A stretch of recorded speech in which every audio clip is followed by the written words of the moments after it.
Taip, laba diena, kolegos, dar kartą. Good morning for everybody. Also for colleagues from abroad, you are welcome to our national conference, and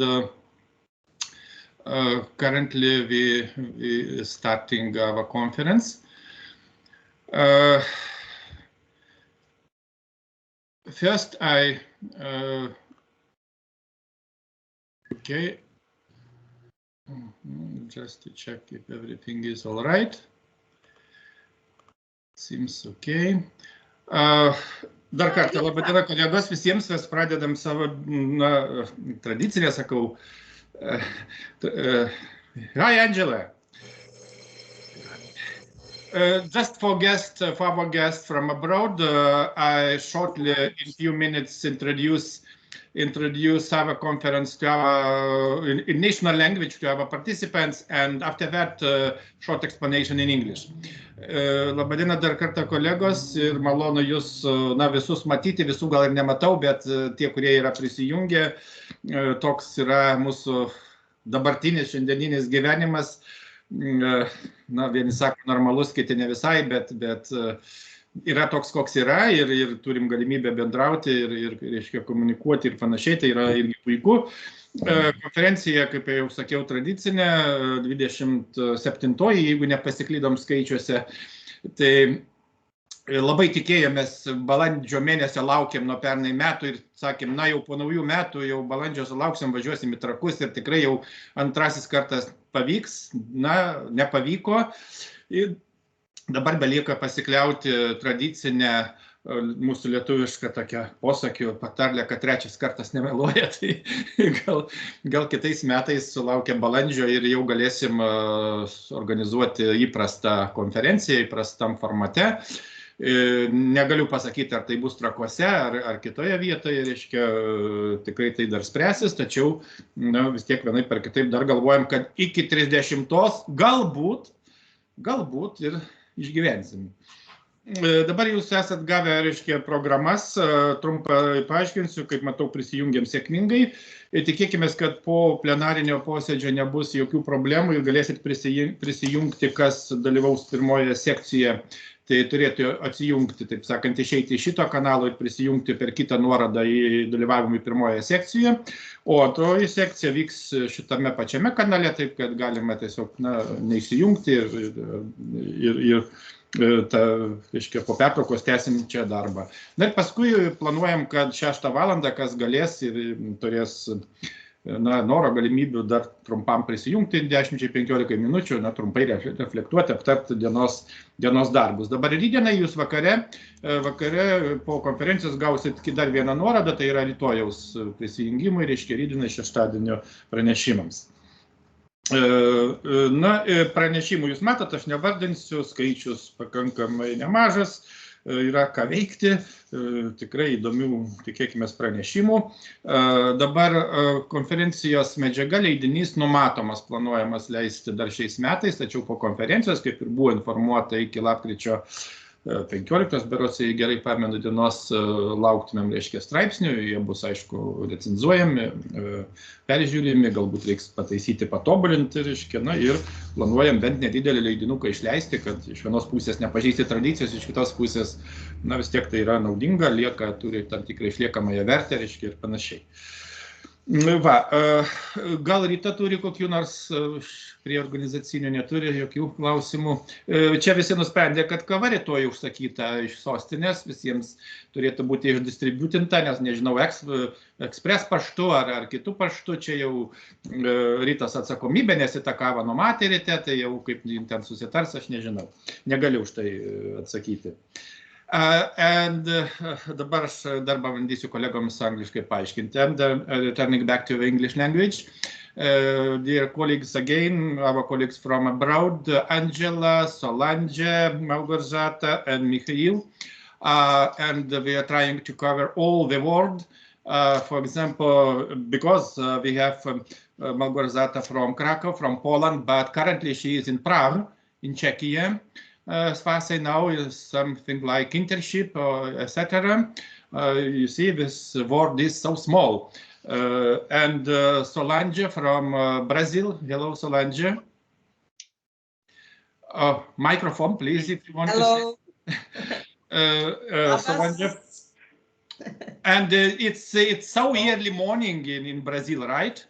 How many? Yes, what 7 is o'clock. time? 7? Yeah. 7? 7, yeah. Brazilijoje 7 valandos ryto pats tas. Okay, and Angela, also she already, Angela is with us. Hello, Angela, again. Good morning. And, from University of KwaZulu-Natal, from South Africa. And time is approximately the same in South Africa, only 1 hour difference currently. It's not so, it's good.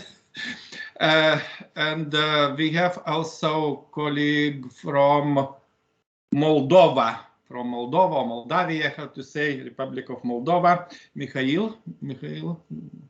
Labadiena. Labadiena.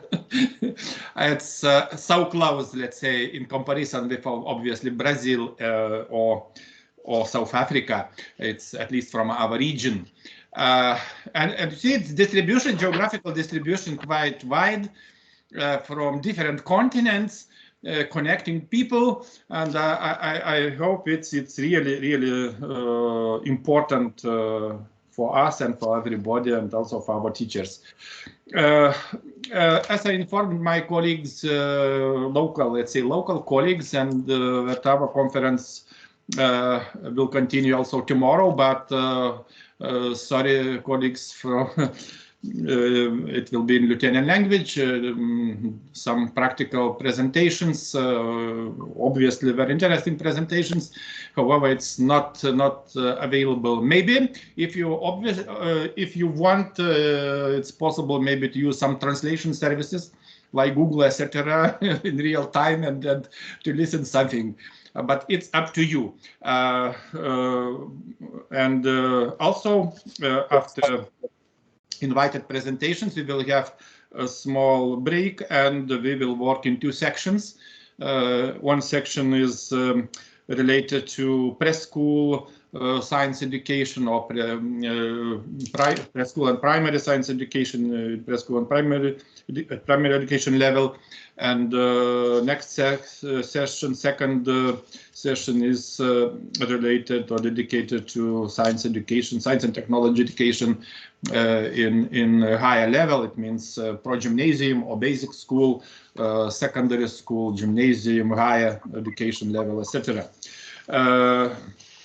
And approximately we have you checked, I think, program, and not so many presentations, but having in mind our situation, we are working online, and it's really, I think it's quite good, and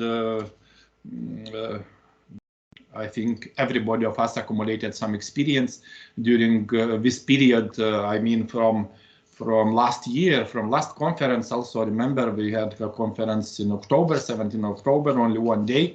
But it was quite good, and this year we decided, despite that it's a pandemic situation and we are working online, we decided to have 2 days as usual, to keep our tradition, and also it's I hope that we will work successfully. Okay, I want to save time, and if you will have questions, I do recommend to write some questions, for example, or some comments using chat possibility, chat function, for example, to raise some questions. So if you want to ask something for presenter, you can do that. Oh, sorry, again, returning back to Lithuanian language. Taigi, kolegos, tęsėme konferenciją, ir būtų gerai, kad jūs klausydami pranešimo, matau ir mūsų kolega, na, vadinsiu solidžiai, žiniasklaida, Augustai, sveiki. Taip pat dalyvauja, ir tikiuosi, kad konferencija irgi bus kažkaip reflektuojama, reiškia, ir reiškia, žiniasklaidai. Tai taip, kad prašyčiau irgi pateikti komentarų, klausimų, klausant pranešimų ir tada bus galima bent trumpai po pranešimo pabandyti atsakyti ir taip toliau. Reiškia, naudokime irgi tą galimybę.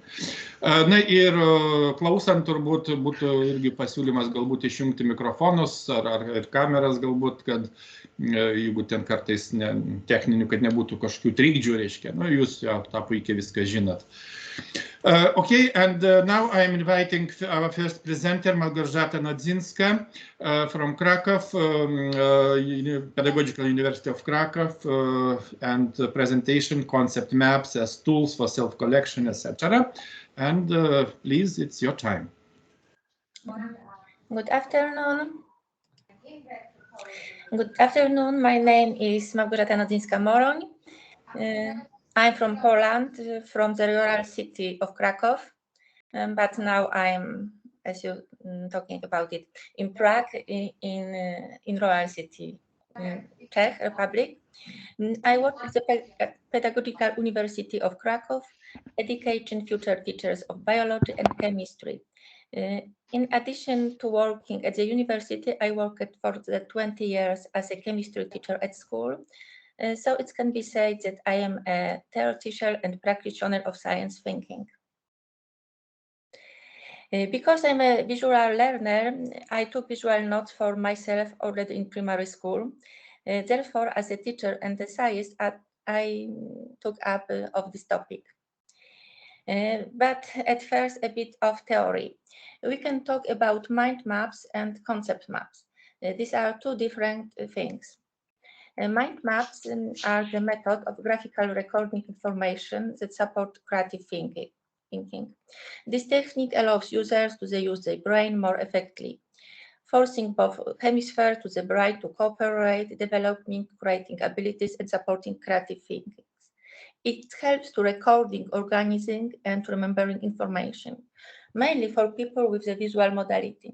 The method was developed by Tony and Barry Bazan. Principles of creating of mind maps. In the middle, we write down the central concept, which the map is to refer. Around the central concept, there are from a few to 1,000 or so many concepts that relate in the middle concept. The next, some brushes again have from a few to the 1,000 or so concepts relating to the neighbor's concept. Mind mapping is used to taking notes, problem-solving planning. Mind maps reflect our individual reasoning and our individual association, so they cannot be evaluated. Any mind map ground is correct. And how about concept map? Concept map are two-dimensional representations, the concept and their common relations. They describe the relationships between concepts and terms from the specific field. The creator of the concept map is Professor John Nowak on Cornell University. The rules for creating concept map are following. Nodes in map represent success concept of concepts, while edges define relationships between concepts. They cannot be wherever as in a mind map.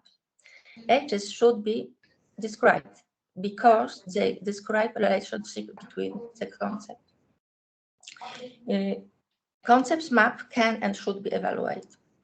Concepts map can be used in school education, for example, for checking student initial knowledge, for example, before starting any topic, collecting, organizing the information, for example, before a test, as a test. But first, we must teach students how to do it. And it's good to do it for 3 steps. In third stage, students should be given 10 terms for a given section, along with the following command. Organize the given terms, describe the relations between them. In the second stage, students should be given between 20 or 40 terms from the given section along with the following instruction. Select terms, organize, select terms, describe the relations between them. In the first stage, the students themselves choose the 10 most important concepts in a given field and they create a map of them. In our research, we wanted to focus on the second point, which is the use of the concept map to independently collect and group information by the students. For elementary grade 7 students, a web quest on action advice that has been prepared. The task of the student was to independently read and prepare materials and solve the task, and making a concept map of that topic. Students used concept map before, so they didn't have to be taught how to do it. How about web quest, which we prepared? The web quest we prepared a typical structure: introduction, inquiry, general motivation, description of the project, task commands for students, description of the product to be created. In this case, this product is concept map. Process, a description of the steps that need to be taken to solve the tasks and prepare a map. Researcher is a list of links to resources available to the network needed to solve individual tasks. Evaluation and performance evaluation method, in this case, description of the test and given the rules of assessing the concept maps. Conclusion, a summary of the project, sometimes including the preparation of finished materials resulting from the work of students. In this case, it was a concept map. The top QR code resembles the definition and use of the web quest, and the bottom QR code is a link to our web quest page. And unfortunately, it is in Polish, but it is because it is very big, so I haven't time to translate in English.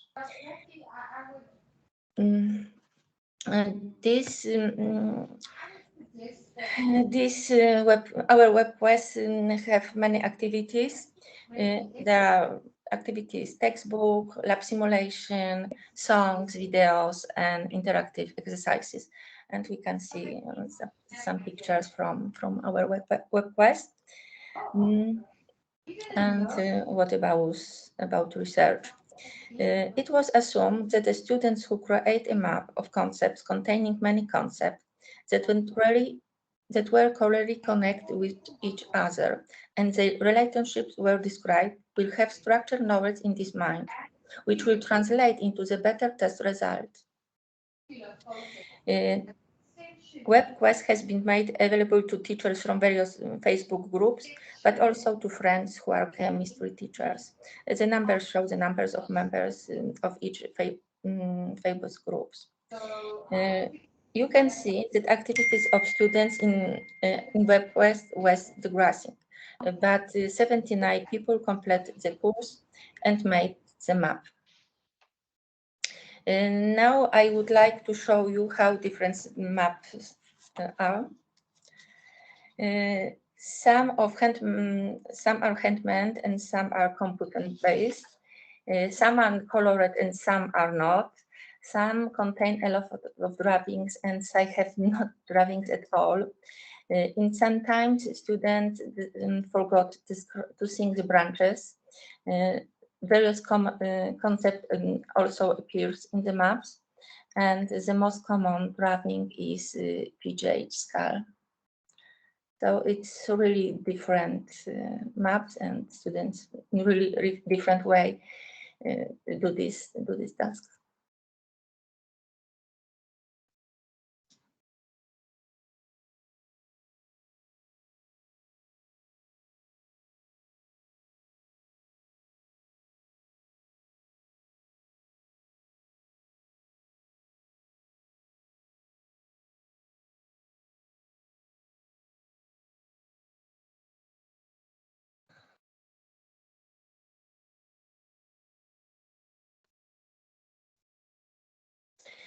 After making the map, the students complete a test with 13 questions. The test was related by the teachers on the scales 6 to 1. In Poland, the lowest grade marks is 1. So I will not read the questions, but I will quickly show that what is all about. So in the first with 2 questions, next 5, and the last questions. All students passed the test, but the grades were very different. We can see the points and students' mark.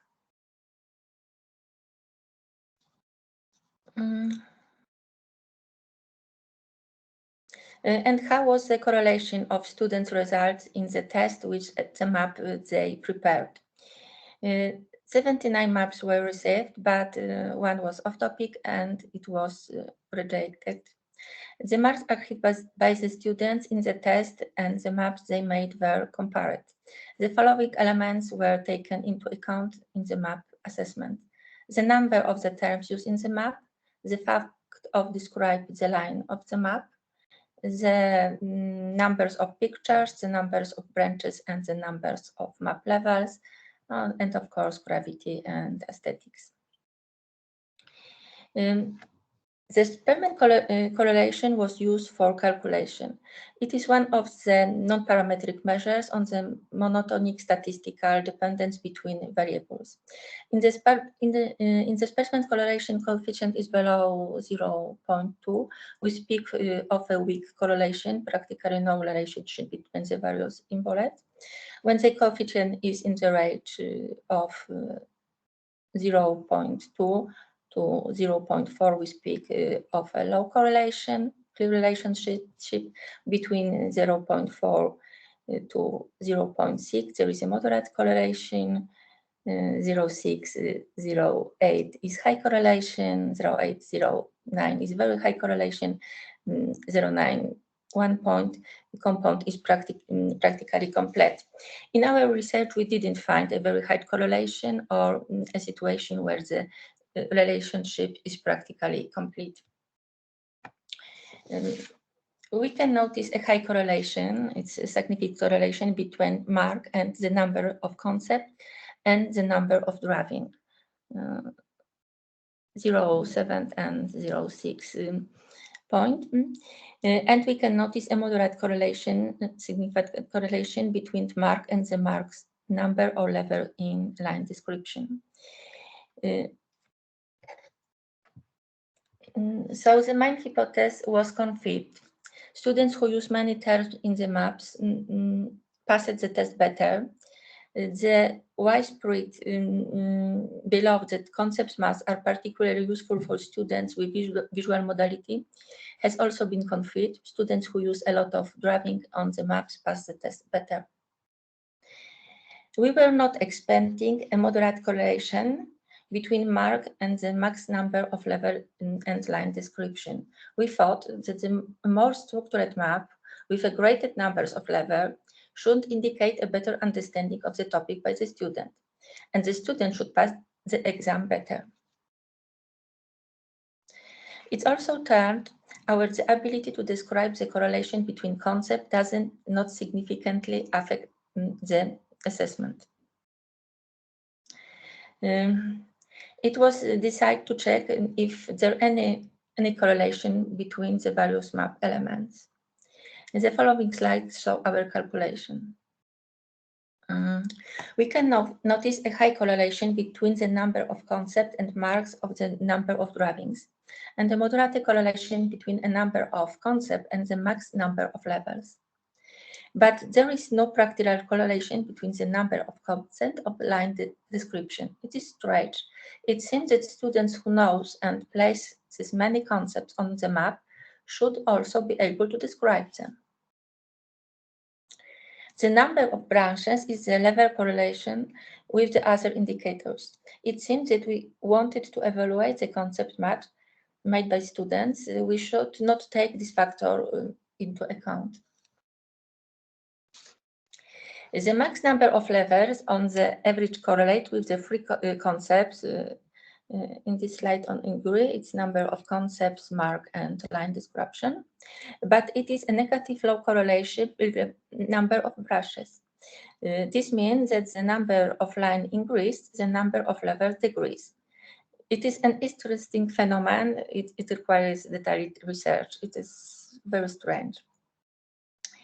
It was already seen in the previous drawing. The terms number of drawing, numbers of concepts marked have a high correlation. You may wonder that there is practically no correlation between the number of drawing and the max number of levels or lines description.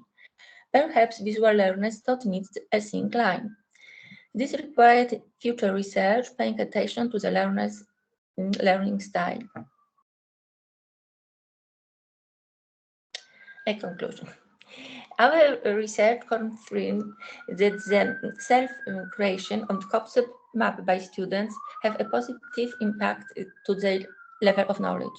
The number of terms on the map and the number of drawings are particularly important. The more of them, the better the students store the test. So it seems that sometimes the test can be repeated by creating of concept maps by the students. The other correlations are not that strong. It seems that probably with building multi-level maps or correctly described life may be due to the young age of students. They was only 13 years old. Or the frequent, even most adults, confusing concept maps with mind maps. However, our concept to have proved successful. Pupils individually, each at their own pace, got equipment with the topic prepared by the teacher. Then they made a concept map on their own. This map was adequate to the knowledge that had gathered. Therefore, you can propose the following learning path. The teacher prepares the material, students learn on their own, students independently create a map of concepts, the teacher evaluates the concept map, taking into account first of all the number of the concept and drawing, and then the number of the level of the map and whether the lines are described. Students don't need to take the test. Thank you for your attention.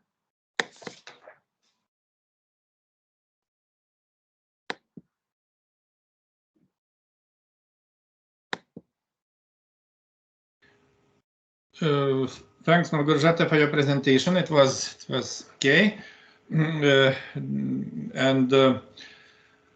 Colleagues, maybe some questions to Margarita to present her presentation, please.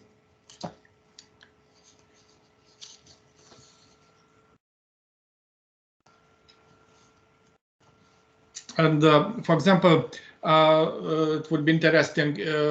Is it possible to apply this approach, concept maps, as let's say final evaluation of something? For example, some subject, some course, or some topic, or also maybe it's possible to work with, let's say, new material.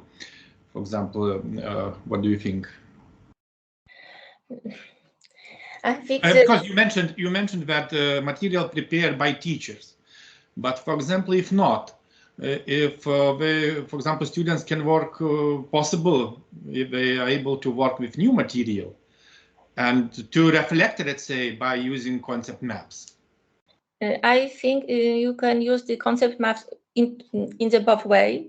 In this case, we prepare material because we want to check which elements of this material we gave students used in the map. It is the next step of our research because we want to know what they read. Because if I give him only a topic and I don't prepare the materials, students can use a lot of different materials. They can looking information in books, in internet for different ways. And in this case, we want to know what they will learn. Okay. But of course, we can use a map mind of the different ways, but it's very difficult to change mind map to mark students, because sometimes it's very difficult to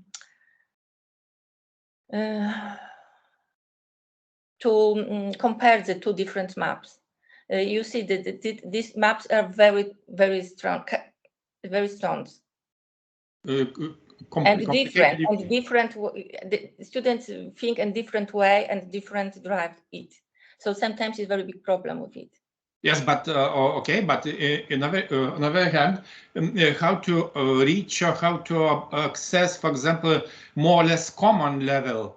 I mean, for example, in knowledge and skills, yeah, because obviously students are different and different thinking style, etc. For example, visually oriented or practical, etc., etc. But finally, we should reach somehow common level.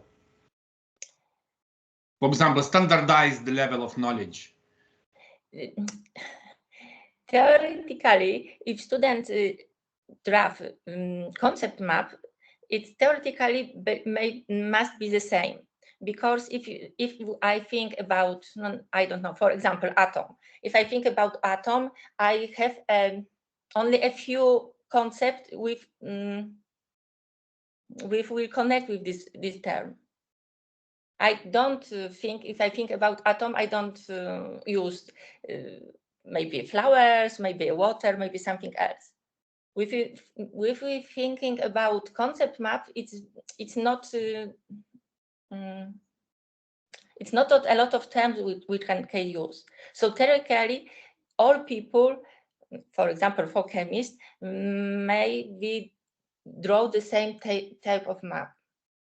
If you think about acid, for example, atoms, I think that you draw this map and I draw this map, that will be the same. Mm-hmm. And as we observed during your presentation, let's say majority of concept maps prepared by hands, right? Yes. And do you have experience, for example, involving technologies? Yes, I think the better way using concept map is using in for all time when we're teaching. So the first lesson we start and drawing the first concept map. It's maybe mind map better, and when we give a new concept for next lesson, for then step by step we change this map, and we give new terms and new concepts. And when we use the mind map with interactive mind map, we can do it in the same time in the lesson, and it is very good. I use it this way, mind map, when I teach in school, and it is very good idea, because children saw that their concepts sometimes are wrong, and we change this wrong concept for a better concept. Yes, right, because it's important, because let's say if it's somehow wrong learning or wrong teaching, yes. After that we should re-educate somehow. Yes. Re-educate, it requires more time, more efforts in order to change, because we should remove something wrong imagination, wrong concept, and to form an let's say correct one. It's not so easy. Yeah, it's a little bit risky. Yeah, I would say. Yes, but when we use this map, we sometimes see what no good conception children have, and we can't change it for a good. So we educate, and sometimes it's very important, and this is very useful. It is very mapped in this, very useful in this. Okay, thank you very much, Margarita. And maybe some questions. Solange, do you have a question now? Yeah, I'm here. I'm ready. Yeah. Okay. Yeah. Thanks, Margarita. And because time goes quite fast and quite quickly, really. And let's go to Brazil. Oh yeah. Yeah. Hello, Brazil. And the presentation by Solange Locatelli, Federal University of ABC in Brazil. It's not so far from São Paulo city, 50 kilometers approximately, if I remember well, because I visited twice this university. And yeah. I think people, at least for our teachers, for our participants, ABC, it sounds very nice. How to pronounce? It's University of Three Signed People, right?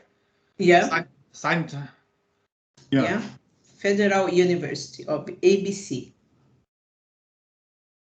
Okay, Solange, please, it's your time. Okay, thank you. Thank you, Vincentas. It's a pleasure to see you.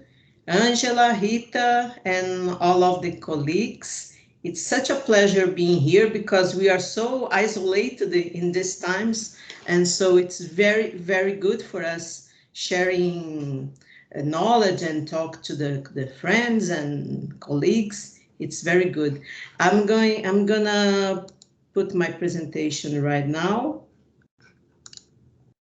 Please see if you are seeing.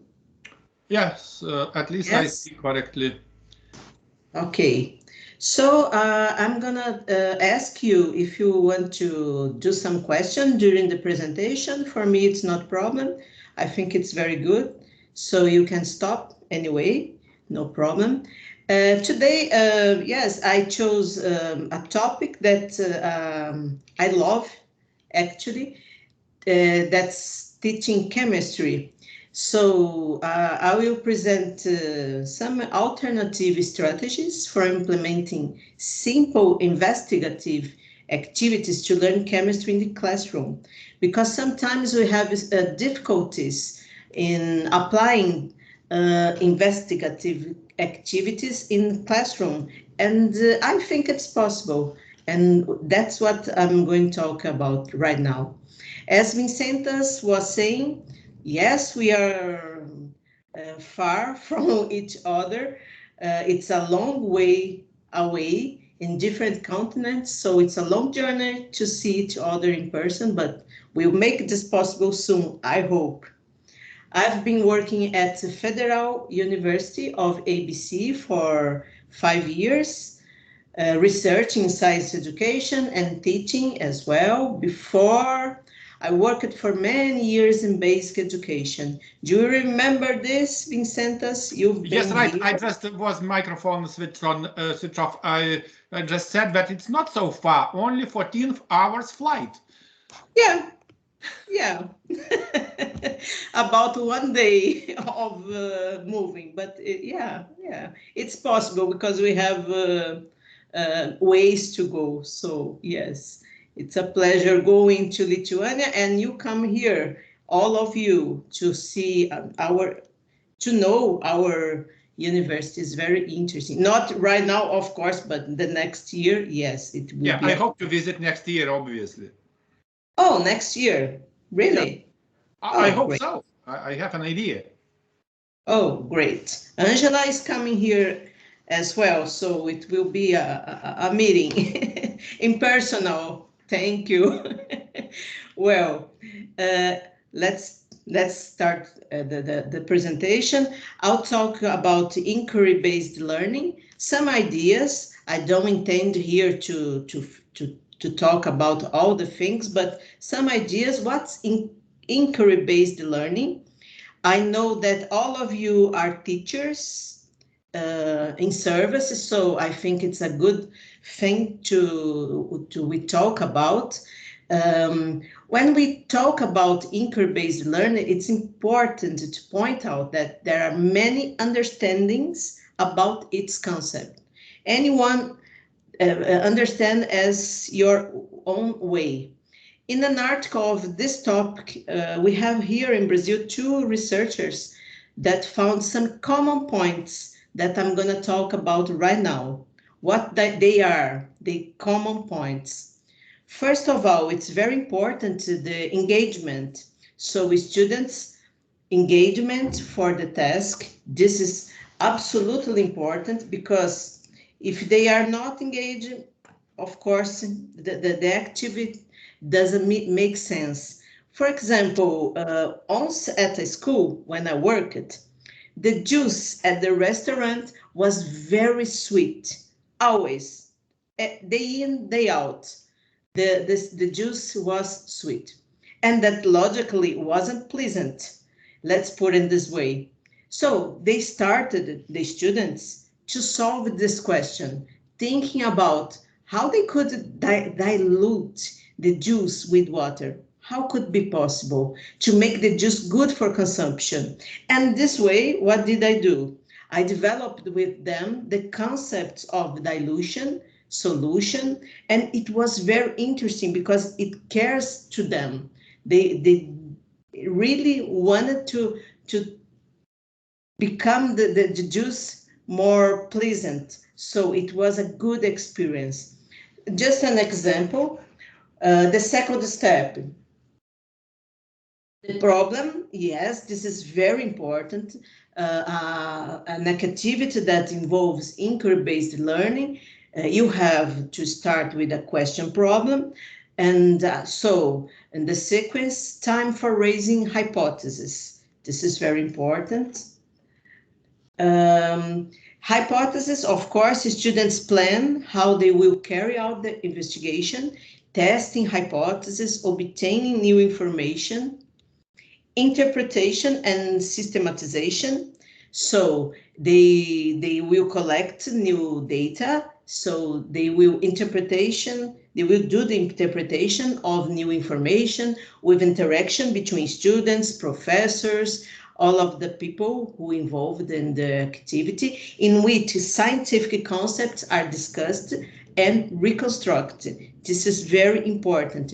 This is a thing that I've been researching right now about the metacognitive aspect of the inquiry-based learning, because when you reconstruct your concepts, you are in this level of metacognition. I will talk this later. And communication, that's very important. You actually, why is so important? Because you build the knowledge with the students, so it's very important later, doing the communication of ideas, taking notes of collective ideas. So systematize, it's the last step, because the students discuss, share ideas, but in the end of the activity is very important, the mediation by the professor. So the concepts, scientific concepts will be constructed in a right way. This is very important. Just in summary, these are the premises of the inquiry-based learning didactic approach. Just some ideas, just to have an idea. Now, I'm gonna talk about some myths or misunderstandings about inquiry-based learning, because I think it's very important to discuss this, so we can be aware of what I can do, what I can't do.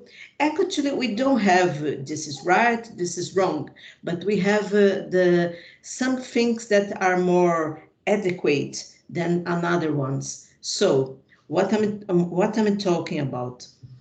The first one, think about with me here. Can the inquiry-based learning be a totally open teaching where students necessarily choose the question to be investigated, elaborate the work plan and conclusions? In other words, students do everything. Of course, it's possible, but the question is necessarily. Maybe some people say yes, others say no. Look, an experiment or practical activity does not necessarily have the elements of an investigative activity. And sometimes an activity that's not practical may include more investigative character. For example, just a minute.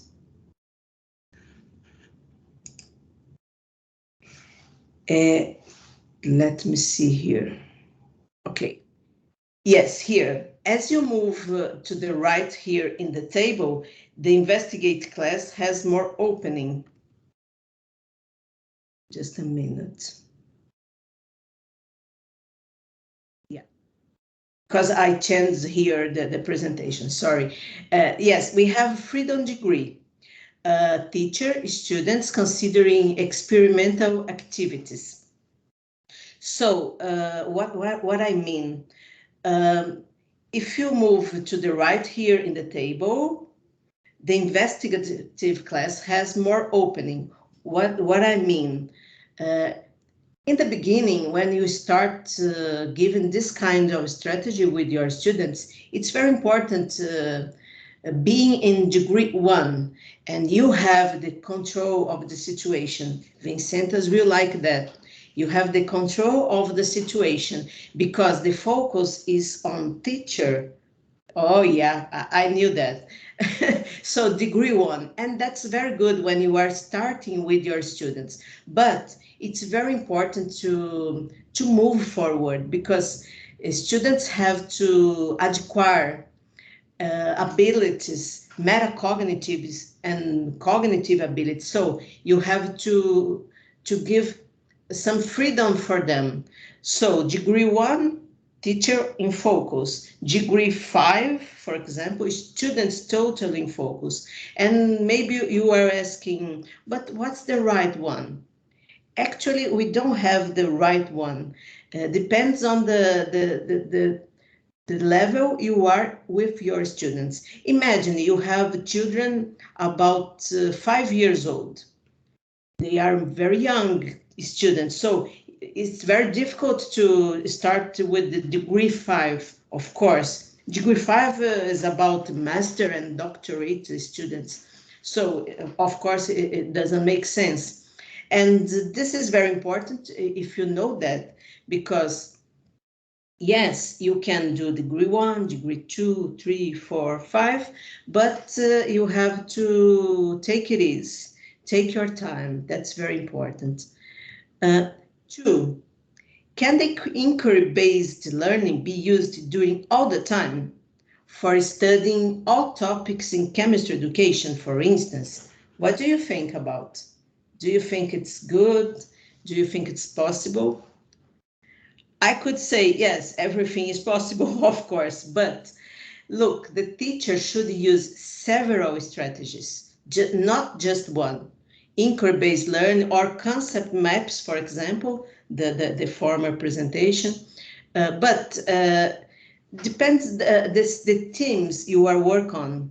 Firstly, because of time, you don't have all the time to do all the activities using this kind of approach, and also because the adequacy of the proposal. For example, if we're gonna discuss about nuclear energy in your country, maybe a debate could be used. It would be better rather than this kind of strategy.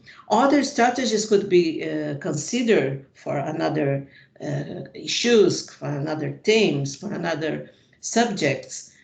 For example, games that are very amazing, study of articles, for example, solving exercise, we are used to do that. Seminars, concept maps, like it was presented, movies, portfolios, even lectures to systematize content. So we have many possibilities of strategies to use. So it's like a myth to think that I can use it all the time. Yes, it's very good to use it, but not all the time. So this is a kind of myths, because when I learn about inquiry-based learning, I think, yes, now I'm gonna apply all the time. No, it's not necessary, and actually it's not adequate. And the third one, and the last one, and this is important because I'm going to talk about this myth specifically today. Can the inquiry-based learning approach only be carried out with practical or experimental activity? What do you think? It's a myth. Why it's a myth or misunderstand? Can't I do a practical or experimental activity? Of course you can, and it's very useful to do in this way. But look, an experimental or practical activity does not necessarily have the elements of an investigative activity, and sometimes an activity that's not practical may include some investigative character. I was talking about that earlier. Have you thought about it? it makes sense for you. It's very common in experimental activities for students to have a well-defined script to follow. That's not actually very good, like completing steps, for example. In chemistry, it's very common to use like this. Please mix 2 liquids, A and B.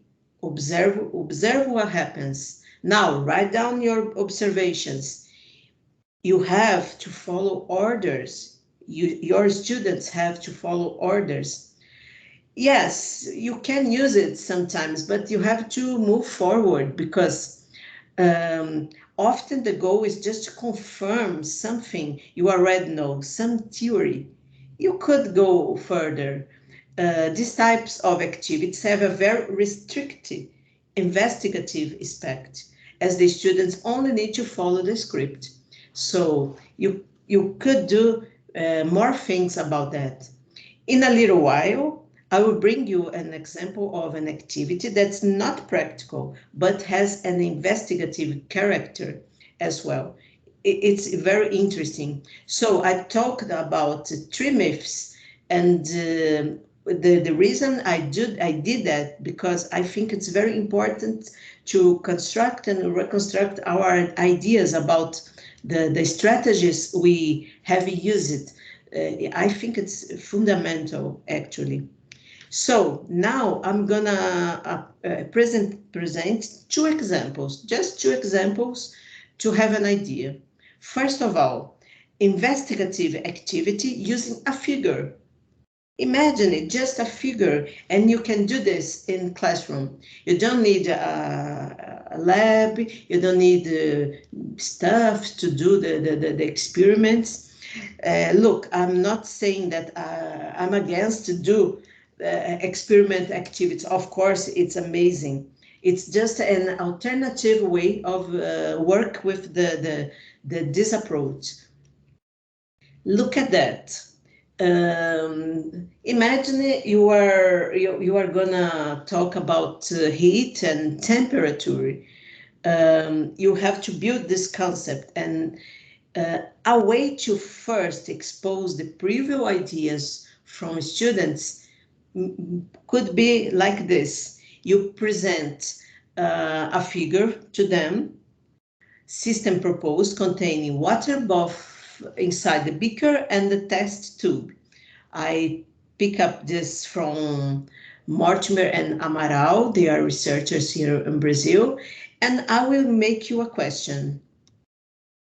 1 beaker and a test tube contain water in the liquid state, all of them. As the system warms up, the water inside the beaker will boil, of course, no doubt about it. But the question is, the water in the test tube, what do you think will happen? So when I propose this kind of question to the students, they have to think and they have to exteriorize their ideas. This is very nice, very good, because no matter if it's wrong, it's right, it's all welcome. The answers are perfect, are very warm welcome, because if they are wrong, it's okay. If they are right, it's okay. So let's think about the possibilities.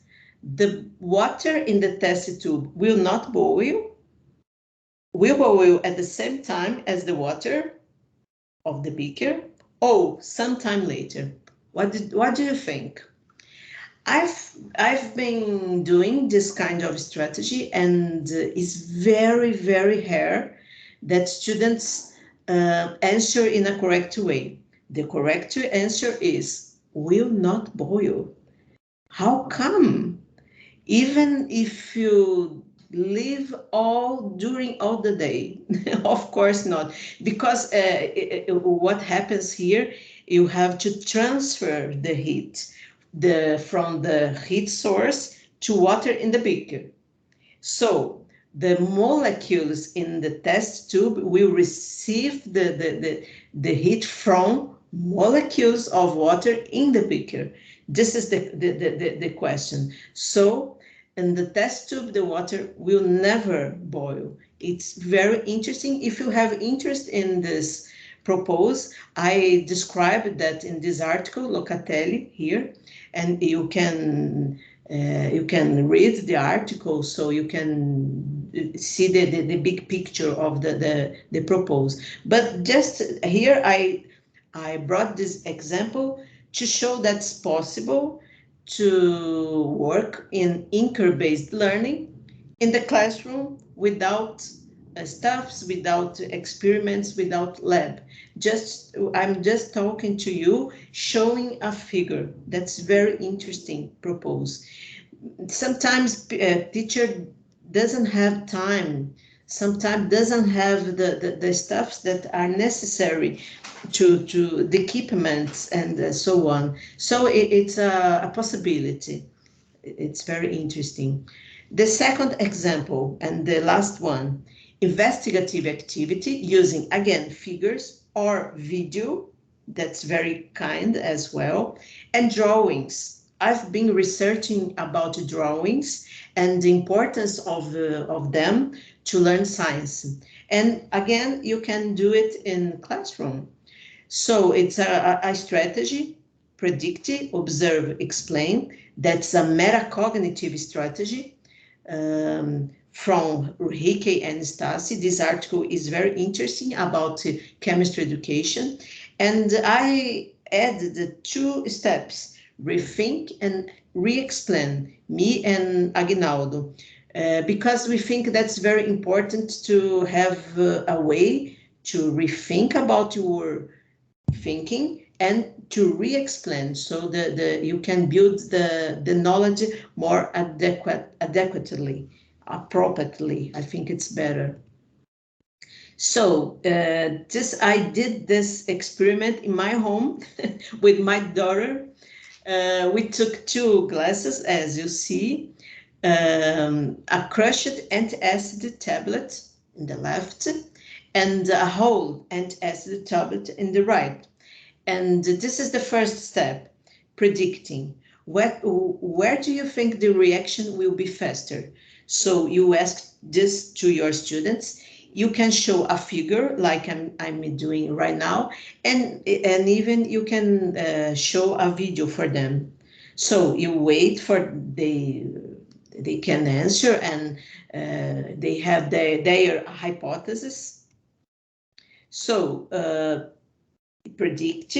Now we will observe with figures a sequence, like I'm going to show you again now, or you can show a video.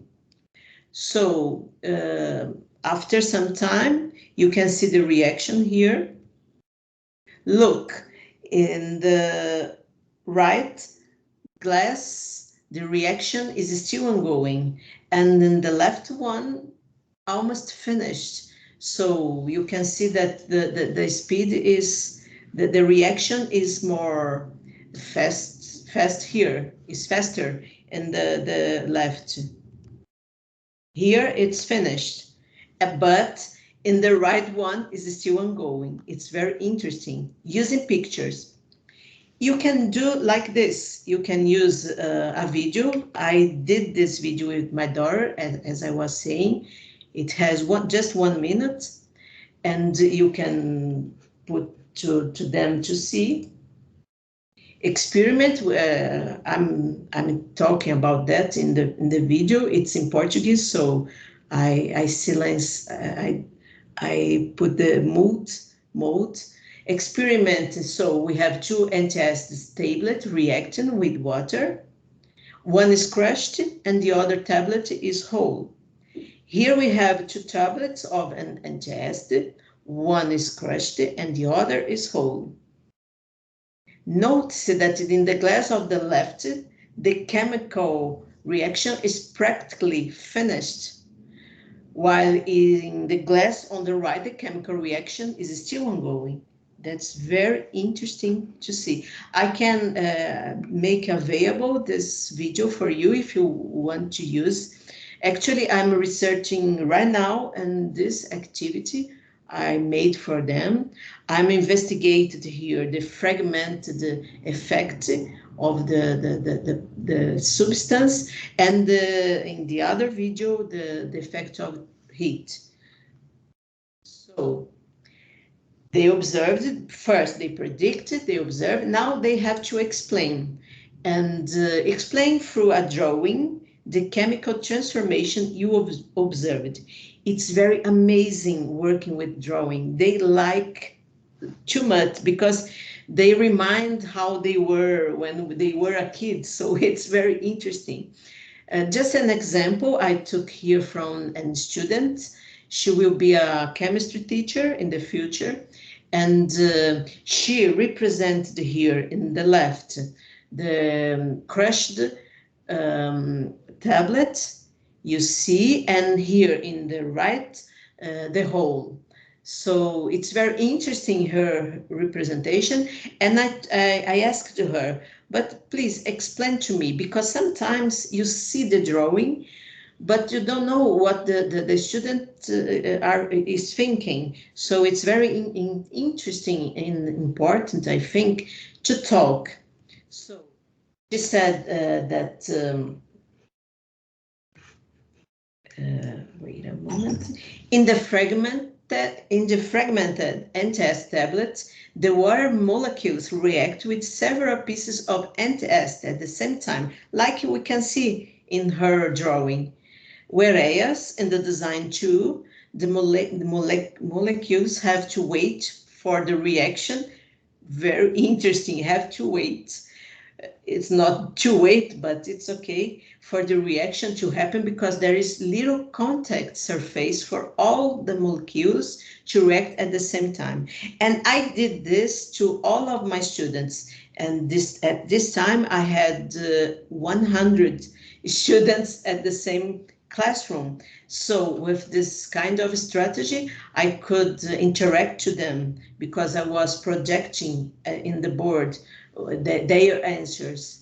It's just a possibility. I didn't have time to bring them to the lab, so I prefer to do in this way. Actually, this activity was in the pandemic context, so it wasn't a question of I wanted or I didn't want, because we couldn't meet each other. So it was a possibility. It is a possibility.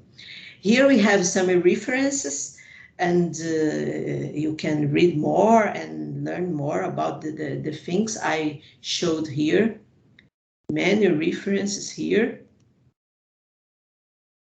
And I would like to thank you very much. Acho, obrigada in Portuguese. Thank you. Obrigada, Solange. Obrigada so much. How to say obrigada? Thank you so much. Obrigada. Obrigada. Yes, in Portuguese. Only one word? Just one word. You can say muito obrigada. Thank you very much. Yes. Obrigada. Like I told you, I started to learn Lithuanian language. Lithuanian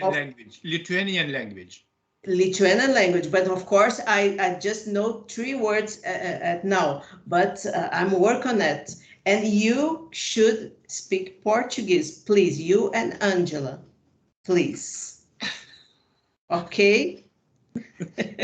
You can start learning 1 word, 2 words, it's okay. Muito obrigada, obrigada, that's very good. Yeah, okay. How can I say in your language, muito obrigada, thank you very much? Labai ačiū. Labai ačiū. Okay. It's good pronunciation, more or less. It's okay, Solange, don't worry. Do you remember Cepelini? What? Cepelini, do you remember? Yeah. Okay. Yeah. At least if you know obrigada, Cepelini, you can survive in no problem. Yeah. Great. Thank you. Thanks once again, Solange, for your nice presentation. Really, it's somehow fundamental from methodological point of view, and also, of course, obviously, practically. And as you mentioned, it's really important, for example, not only during pandemic time, but for example, not having let's say enough facilities, equipments, as you mentioned, labs, instruments, etc. But also it's possible to use such, let's say, good strategies during education process, let's say. But it depends, let's say, on teacher competence, teacher mastery, mastery level. Yeah, teacher as real master, not just simple professional, right? Yeah, for sure. And here in Brazil, it's very common, Vincentos. We don't have facilities, we don't have labs, we don't have how to do experiments with the students. So it's a good way to work with them with this good strategy, even if you don't have the facilities and things. But you are right, you have to prepare this teachers to do that, because it's not easy. Looks like easy, but it's not. You have to prepare, to be prepared to apply this kind of strategies with students. Real mastery of particular teacher. And for example, currently we are working on one recent research with my colleagues, and it's related to primary school teachers, let's say science knowledge, science education, in science education area with science content knowledge. And first results shows also that, let's say, lack of equipment, lack of material resources, lack of financing, etc., etc.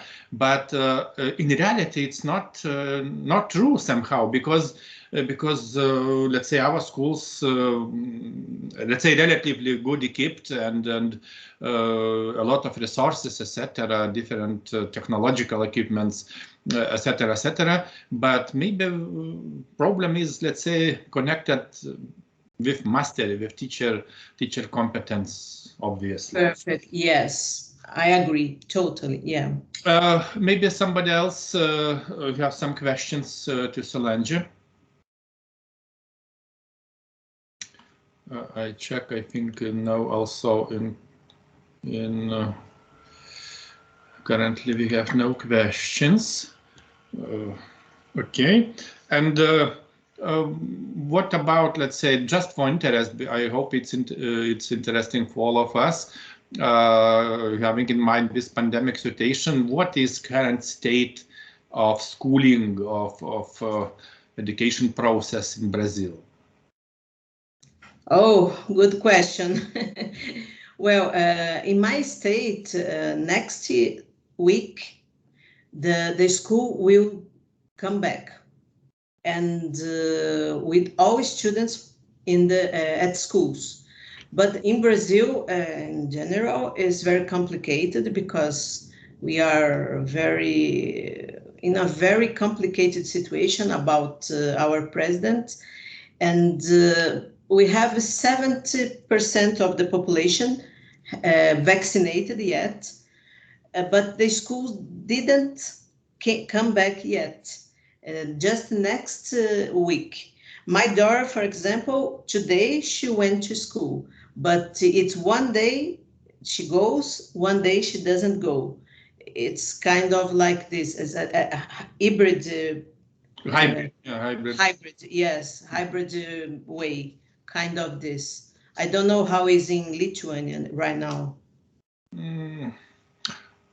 Oh, I think that majority of schools working face-to-face in traditional mode, or some of them using different approach. For example, at university, our bachelor students currently working in face-to-face in traditional, let's say, regular mode, and for example, with master students, particularly personally, I had some lectures today from early morning, and this week also we are working online, remotely, but let's say not due to possibilities or some restrictions. No, it would be possible, but let's say students said, for us, it's much more better, more comfortable to work online, to stay online, and we are not interested to return to university.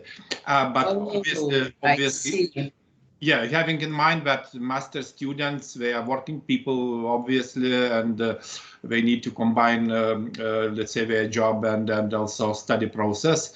And we are working cycle by cycle, 1 week per month, some lectures, and we will continue at least this semester online. I'm not sure about next semester after New Year, but this semester we're working online. For example, particularly in my case, I will have some maybe, let's say, 3 lectures during November, that's all, and only 3 days in December, and that's all. Okay, okay. Yes, it's very tough situation. I haven't returned to my university yet. I haven't been there 1 year and a half, and just next year we are going to come back in face to face. And this does it mean that university is empty? Yeah, it's empty. Just some researchers have the permission to go there because they have to do experiments, and so they can do another way. But for me, for example, no, students can't go there. We are in remote mode. Just next year, it's very, very tough. Okay, and the last question, for example, you mentioned that your daughter also one day in mixed version, yeah? But what about, not about universities, for example, but about secondary school level? What about technological, let's say, resources, technologically? How schools performing this process? Because majority of students at home? Yeah, actually it's a tragedy because our students in high school, for example, public schools, doesn't have internet, they don't have computers, they don't have how to access the class that are being offered. So it's a tragedy in education because they can't do that.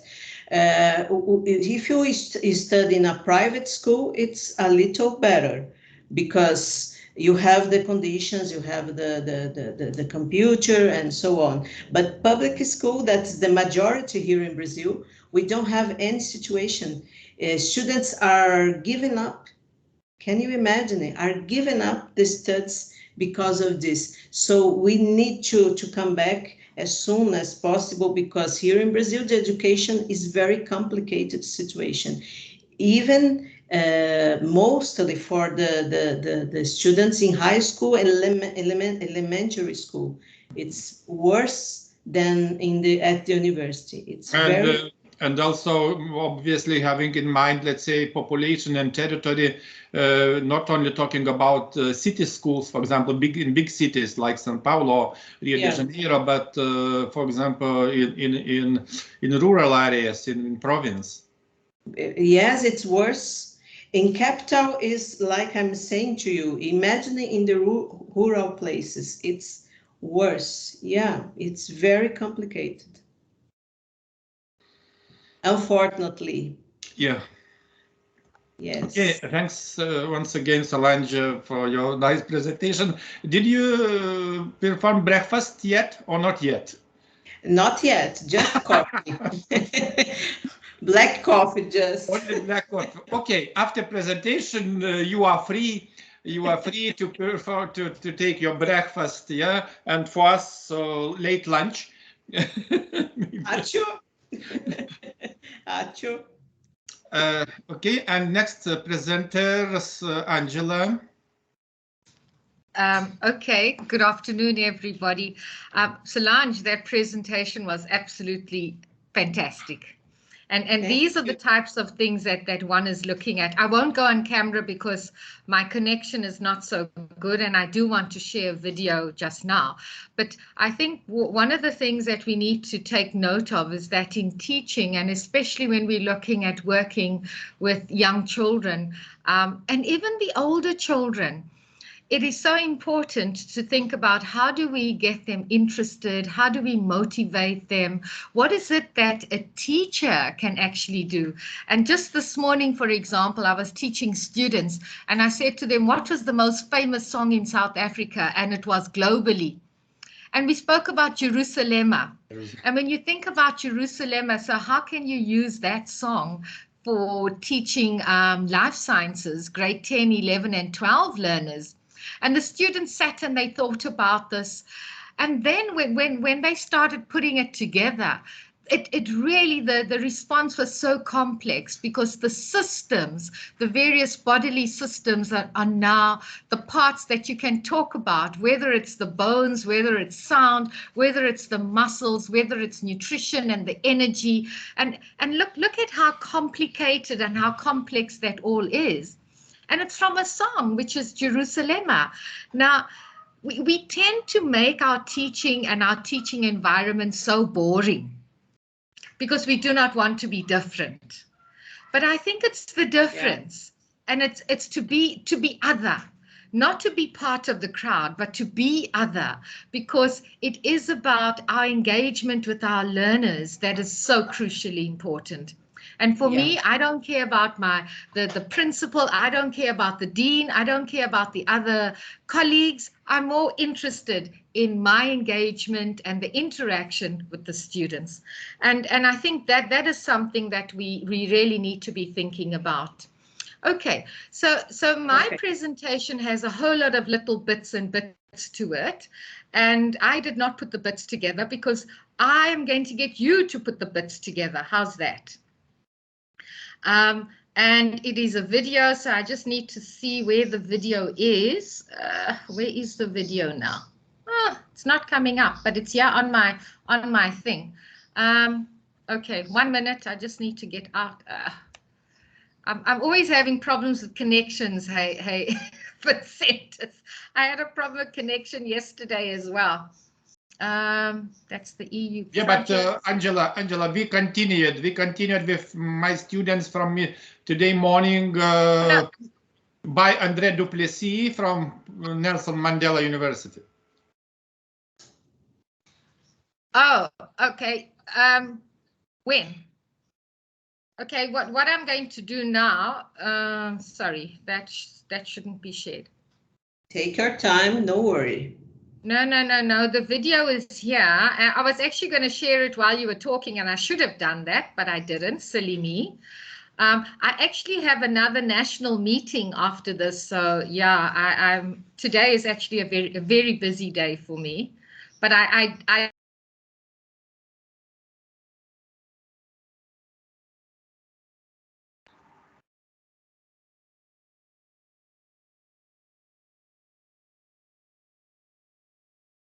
oh gosh.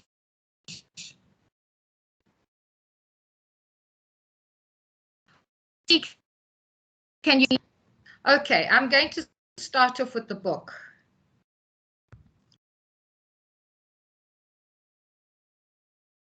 Tell me when you can see it. Not yet. Not yet. And then, yeah.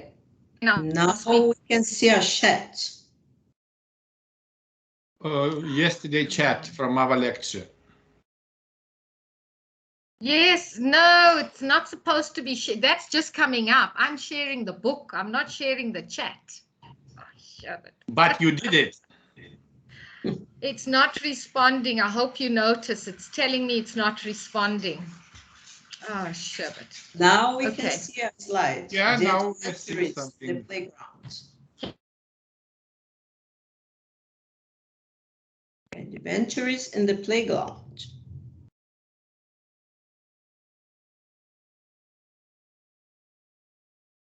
But we can't hear you anymore.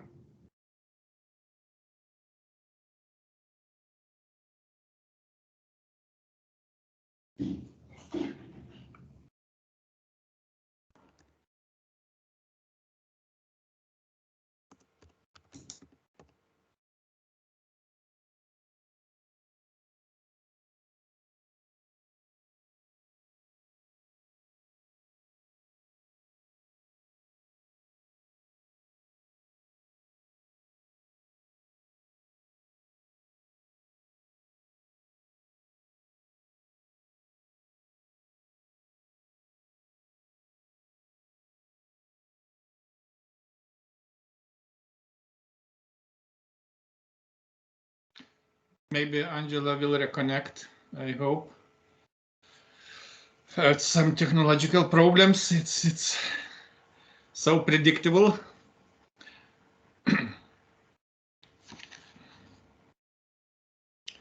Just wait some minutes.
Okay, it looks like I'm coming in now. Finally, you returned back, waiting. Yeah, okay. Hello, I apologize. Yeah, you see, this is what South African people do. They appear and they disappear and then they reappear. But yeah, I apologize, and let me try now again, and hopefully I won't be kicked out again. It's not nice. I'm sitting here perspiring the way I'm panicking. I'm really panicking, but it looks like my connection today is really not good, because it's not even opening my video that I want to share. And then I think maybe I must just talk to what I want to do and just carry on.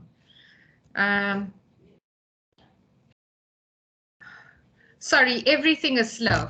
Everything. Oh, there I go out again. Am I still in? Yeah.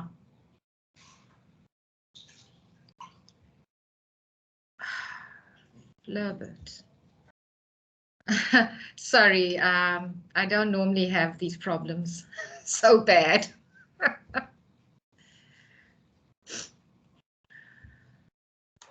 Okay.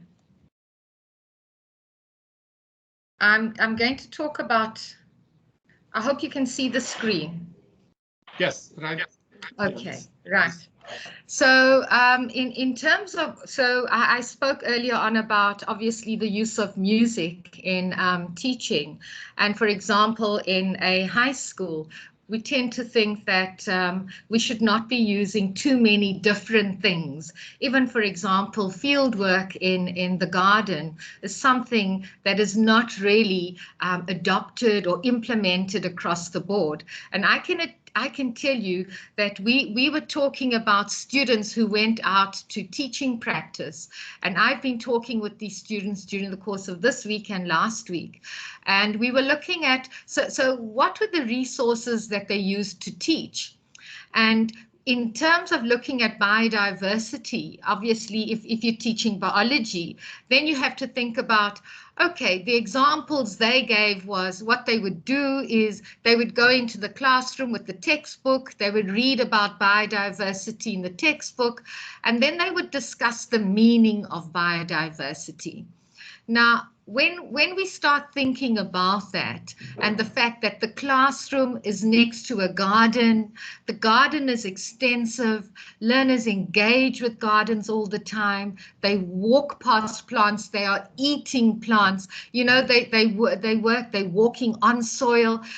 Why do we divorce a classroom from a school garden or any garden for that matter?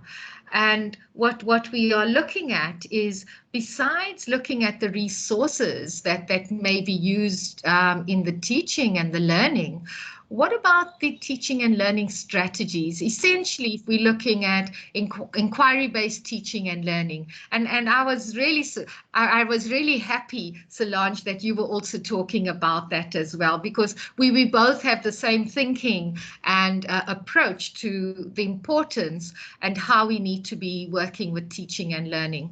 So if we're looking at the teacher going in and opening a book and just giving the meaning of something, then we have to ask a lot of questions with regard to the conceptual understanding that learners are then going to develop. What about the process skills in terms of observation?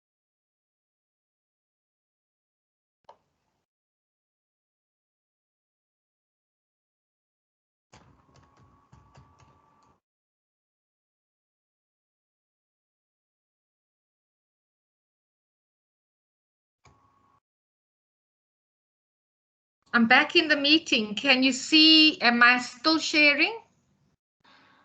Adventures in playground. Yes. Yeah. Okay. I went out to the meeting just now. I'm so sorry. So when we're looking at that, so it's not just about the resources, it's also about the approach that we are working with. But we also have to take our context into account.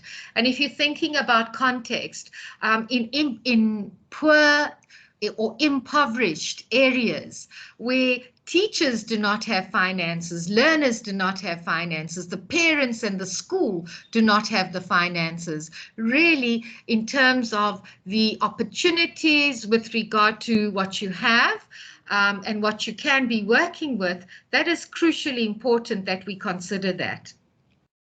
Now, I cannot see what I'm sharing at all because it kicked me out completely. And if I move this, okay, right, there we go. So now if we're looking at adventures in the playground, and this is obviously for a foundation phase, it could be for a senior primary phase, it could even be for a high school. But in this instance, we are looking at it from the perspective of a primary school. Now, I want to know from everybody in that audience there, and that's why I wanted to make it more of a conversation. how could you use, and looking at these pictures and looking at that bench, how could you use the playground as a resource for teaching and learning? So you've got a page in front of you, you've got your laptop in front of you, whatever the case may be, please jot down 3 ideas. Because I think our conferences must change in terms of the format. We talk to people when we should be having conversations with people. So please write down three things that could be done in the garden. Obviously, besides that I spoke about just now. And I'm giving you 1 minute to do that because obviously you're teachers and you've been teaching for a while. Okay. So the 3 things that you have, can I get a response from 2 people just as an idea, and then we can feed into what it is that we're working with here.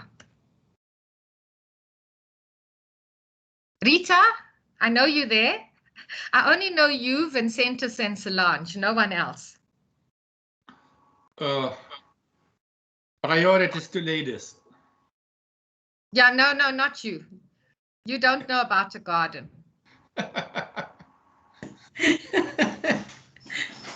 Okay, what can I say? Nothing. Not control.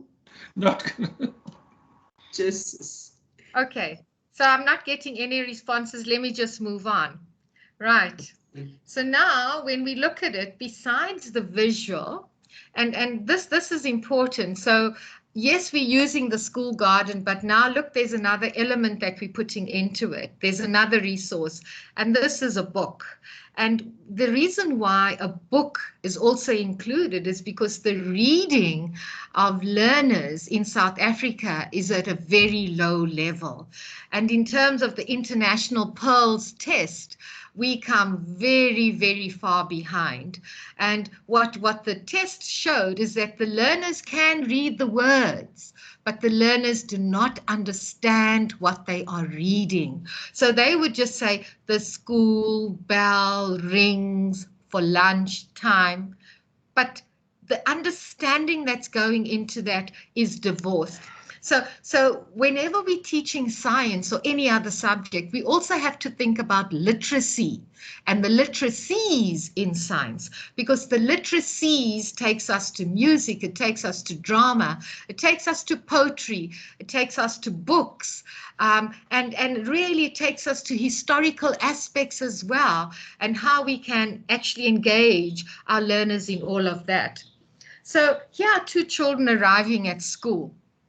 And you can quite clearly see from the picture that has been shared that there's this setting at school, I must tell you, you're not going to find in many schools in South Africa. No, but we have to, when we're working with any resources, we have to put in what is the ideal. So you get people to look at what it is that they can desire and what it is that we can work towards. And that is where we say we are using the asset-based approach.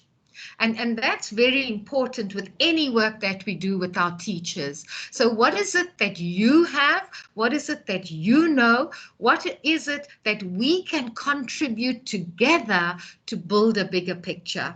And these are the things, and when we think about how we can all be co-constructors, think about how the teachers are also learning so much more knowledge, how they feel valued, how their confidence is also increased as well. So teaching is such an emotive type of experience because it is about emotion. And if we are looking at valuing people, their confidence increases. If we're looking at the development of knowledge, their confidence increases. They become better teachers. Their relationship with the learners is improved as well. So, you know, we may think about ourselves as just a teacher in the classroom, but in terms of all the dynamics, teaching is very complicated. And that is why we say teachers should probably be earning the highest salary of all, not bank managers. Bank managers can keep their money. They shouldn't use the bank money. But I think what we also take into account here when you're looking at this, in the South African context, there are so many different cultural groups. So whatever resource you're going to be working with, you have to consider the different cultural groups. The language of teaching and learning is English. So the resource is developed for a senior level where they are learning English. But in the lower grades, if you're looking at grade 1, 2, and 3, those learners are working with their mother tongue. And some learners, obviously, if their mother tongue is isiXhosa, then they're going to learn in that. If it's Shangaan, then they will learn in that, or they will learn in English or Afrikaans, or we have 11 official languages. So in that first phase of schooling, those 11 official languages are used. From grade 4 onwards, it is only English. But I can assure you that teachers are still teaching in their mother tongue to the learners, and they are still learning in their mother tongue, even in grade 10, because of the lack of vocabulary and the lack of understanding and use of English. So it really becomes a big problem when it comes to assessment. And that's why you'll see the names there are Jabu and Amy. And it's important that we are gender sensitive as well. So we're not going to have a whole lot of young boys together or young girls together. No, we have to take into account the cultural aspect. We have to take into account the gender aspect. And obviously, if it's science that you're working with, then the word explorers is so important. And we need to consider that even within the South African context, nutrition and food sovereignty is a big issue. So we have lots of learners who will go to school who do not even take lunch to school. The school has to provide the lunch. Now, when we're looking at science in all of this, and there's an enjoyment that one is looking at, we can quite clearly see that there's apparatus in the garden, but there are also plants in the garden as well. And notice here that they speak about, the children speak about looking at the schoolyard and looking at the flower beds. But more than that, what we have to think about is that in order for plants to grow, watering has to take place. So when we're speaking to our learners in the classroom about water and the importance of water, then we have to also think about, as Solange was illustrating just now with regard to a solution that could be formed and how different particles are going to be dissolving and the different rates of dissolving depending on the size of the matter, etc. It is important that we also consider water, not just in a beaker in the classroom, but water outside. And taking it to this particular book that has been developed, and looking at the fact that now when the water, because it's a hot day, and you've got water that's coming out of a sprinkler and the light that's shining on those water droplets at an angle, there's a rainbow that is formed. Now, the awe and wonder with regard to science and with regard to the questions and the engagement that the learners could be working with.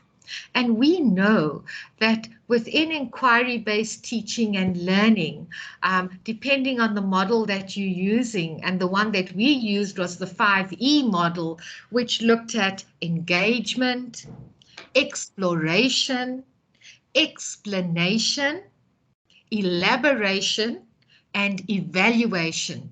And you can see that throughout the development of this resource, those 5 stages have also been taken into account with regard to the inquiry-based teaching and learning. And I want us to just look at this particular visual and think for ourselves. If you look at where we came from, which is this picture here, now we've taken, notice the garden is a small section. Now the garden is the main aspect. Now I want to know from you, as a teacher, it's more than the garden itself, but it's also developing resources for the teaching and learning using the inquiry-based approach.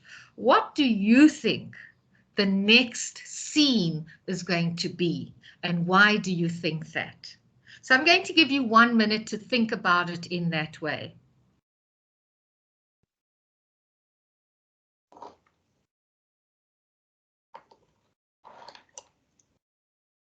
Okay, so if you haven't written it down, you've thought about it in terms of what you think the next scene is going to be and why that's going to be the next scene.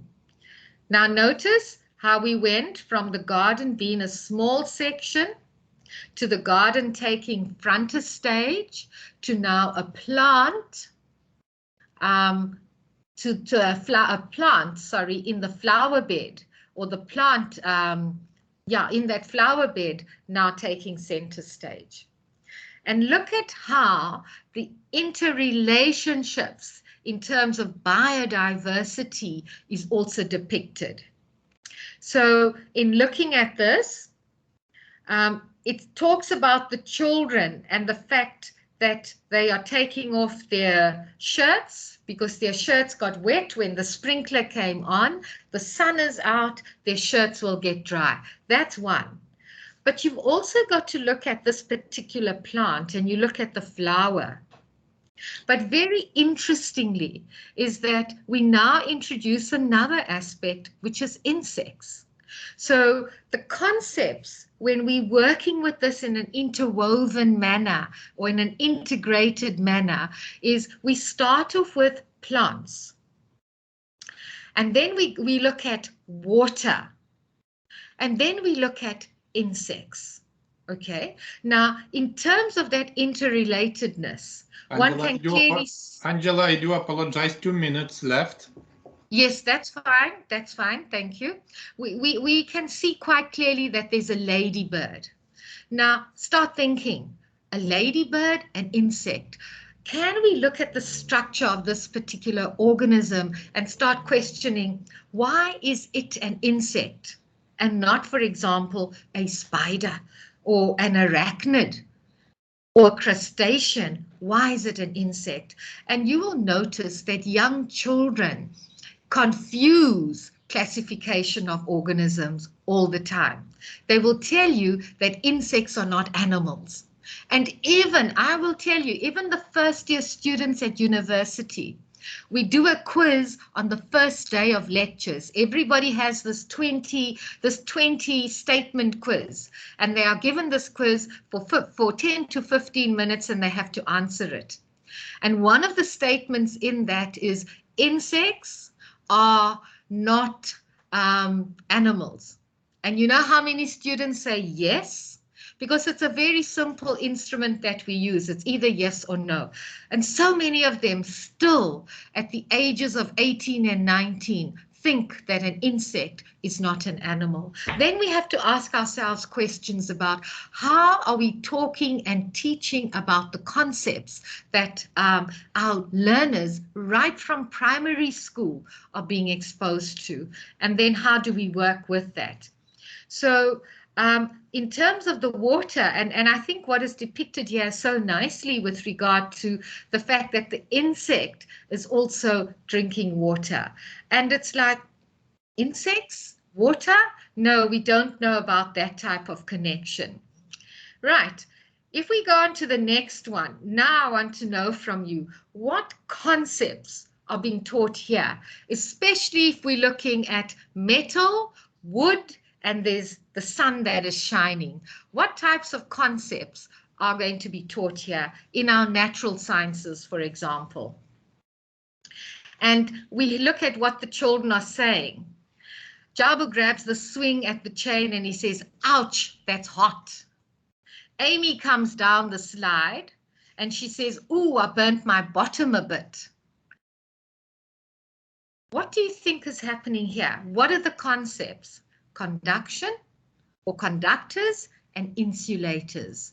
So even in our school grounds and when our children are playing, how do we then take all these types of experiences and integrate? insulators, conductors. And then I want to go on to here. They jump onto the seesaw. And on the seesaw, it's made out of wood. Okay? And notice the explanation and the questions that they ask. This is fun, says Jabu. I wonder why the chain of the swing and the slide were hot, but the seesaw isn't. Now, can you see the problematic that comes up, and how now the children can go and investigate this using various types of devices and not just a thermometer. They could be using their own bodies. And that's an important aspect. 5 children using their bodies. What do they feel? Why do they feel that? But is that the most accurate way to actually measure heat? Okay, so we call it temperature, but we're measuring obviously the heat. And what is important here is the discussion that they have. Amy smiles and says, well, Jabu, don't you remember what we learned? The metal of the chain is a conductor, meaning it transports heat. Now notice the word here is transports heat, but maybe that's not the most appropriate word to use, because really it transfers heat. The plastic on the slide is also a conductor, but not as much as the metal. The seesaw is wood and does not conduct heat, so it didn't burn us. I'm conscious of the time and I will come to the end right now. Then we go on to the next page where they remembered where they had left their lunch. And when they get there, they find that obviously there is another group of insects that are eating their lunch. But why? Why are those insects eating the lunch? What is it about the lunch? What is it about the insects? What is the contents that's on the lunch itself? And there we have them sitting together as friends, because if we're looking at the violence that happens in schools, we, even as science educators, need to understand that our role is also looking at how social cohesion is so important, and how someone will be sharing their lunch with someone else. So yes, we can talk about all the facts in science, we can talk about all the process skills, but what about the soft skills that our learners need to work with? And all that can be integrated and worked with when we're teaching all our science subjects as well. And I think the adventure comes to an end, and I want to say then that that's the end. There's so much else that I could talk about, but yes, I will come on camera now, see, before it kicks me out. But I will go, I won't talk anymore, I'll go, Solange, we're both wearing black. Woohoo! Okay, that's it. Thank you. Thanks, Angela. I hope it made sense. Yes, obviously, despite some technical issues, finally, it's really, really good and nice. Sorry. Nice presentation. Can we see you or not? Angela, please. Oh, it clicked me out. I didn't click. It just went out. I didn't touch it. Or maybe I did. Ooh, sorry. Maybe I did. Oh, here she is. Finally. Fantastic, Angela. Thank you. Very inspiring presentation. Wonderful. Your daughter did the drawings. It was perfect. Wonderful. No, she didn't do the drawing. No. Oh. She did the writing. She wrote it. Oh, my daughter wrote it. Yeah. Great. Yeah. We got someone who draws to do the drawing, but it's really a very good book, and that book is used throughout South Africa by the intermediate teachers and also the foundation phase teachers. So it was materials that we had developed. And I must tell you, I'm here from Kenya. And my friend from America gave me that. So I'm here from Kenya, from Africa and America. Beautiful. So integrated, so integrated. Integrated as your presentation. Yeah. Okay. Yeah, Angela, can you later on, obviously, can you share this PDF file for us? Yes. You mean when? After conference. Yeah. Oh, thank you. And I will send you the other presentation that I wanted to do as well, which links to how we develop the materials and how we use it in teacher education as well. Okay, we will put on our conference website, and people will be able to see and to download it. Yeah. Thank you. Thank Perfect. you. Thank you very much. I'm going to go out now because I'm chairing a national meeting now. So I'm going to say thank you. Please try on behalf of, as a somehow chairperson of this conference, on behalf of conference participants, please transfer our wishes to your colleagues, to your friends, and keep well, keep safe and well in Africa. Thank you so much. Okay, bye-bye, everybody. Bye, Solange. Bye-bye, Angela. Nice to see you. I'm going to, because I have another presentation as well, in a national conference here. No, you should stay and to listen to the last one. Yeah, sure. I can do that. Yeah. Okay, and Mikhail, are you with us, please? Hi again, Vincentas. Hello.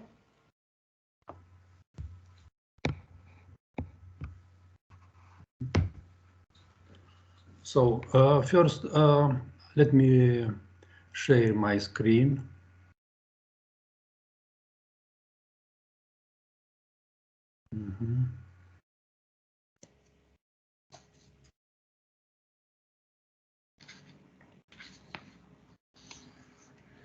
Do you see my screen? Yes, it's okay. So today, as it results from the title, I'm going to present main organizational principles for a constructivist class. From the very beginning, we have to underline that constructivist approach is far to be a panacea, but such serious problem like motivation and boredom can be approached only in a constructivist way. Today, I will try to be the apologist for students' cognitive effort. Our main expectation from the school is intellectual ascension of students, but there is no ascension without students' effort. Another important goal of the school is the formation of scientific understanding of the world for the majority of population. This understanding cannot be transmitted or inoculated. So understanding strongly correlates with students' cognitive effort, inquiry, wondering, reflection. Further, I will present some practical moments for the physics class, focused namely how to achieve this so desired cognitive effort. All our teaching efforts will be cancelled if the students from different reasons won't assume the didactical objectives of the lesson. I believe that the primary goal of each lesson is to make students to assume the cognitive goals. In the last research, namely this assumption ensures the formation of sustainable lifelong learning skills. Also, I will present main features of constructivist school physics lab, which should be designed in such a way that will activate all types of students' ability and intelligences. Recent research shows that misunderstandings of notion in physics remain quite high, not only among students, but also among teachers. When up to 30% of teachers have naive, non-scientific ideas about some notions which they use daily. But this fact is not necessarily reflected in problem solving or in the application of modern teaching methods. In this way, there is a discrepancy between scientific understanding of notions from one side and problem solving skills from other side. So we can get students accustomed to project-based learning, for example, or to reflective learning, but who do not understand the meaning of notions they operate.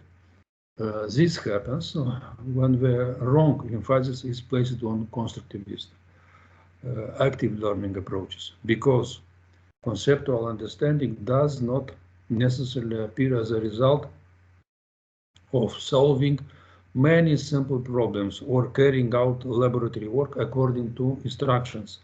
So the so-called active learning, the false Brownian movement of students in classroom, doesn't ensure yet scientific understanding, which remains scientific understanding for us, fata morgana in education. The need for constructivist approach is fully justified because it comes from the need to fight with students' low interest and boredom for sustainable cognitive effort.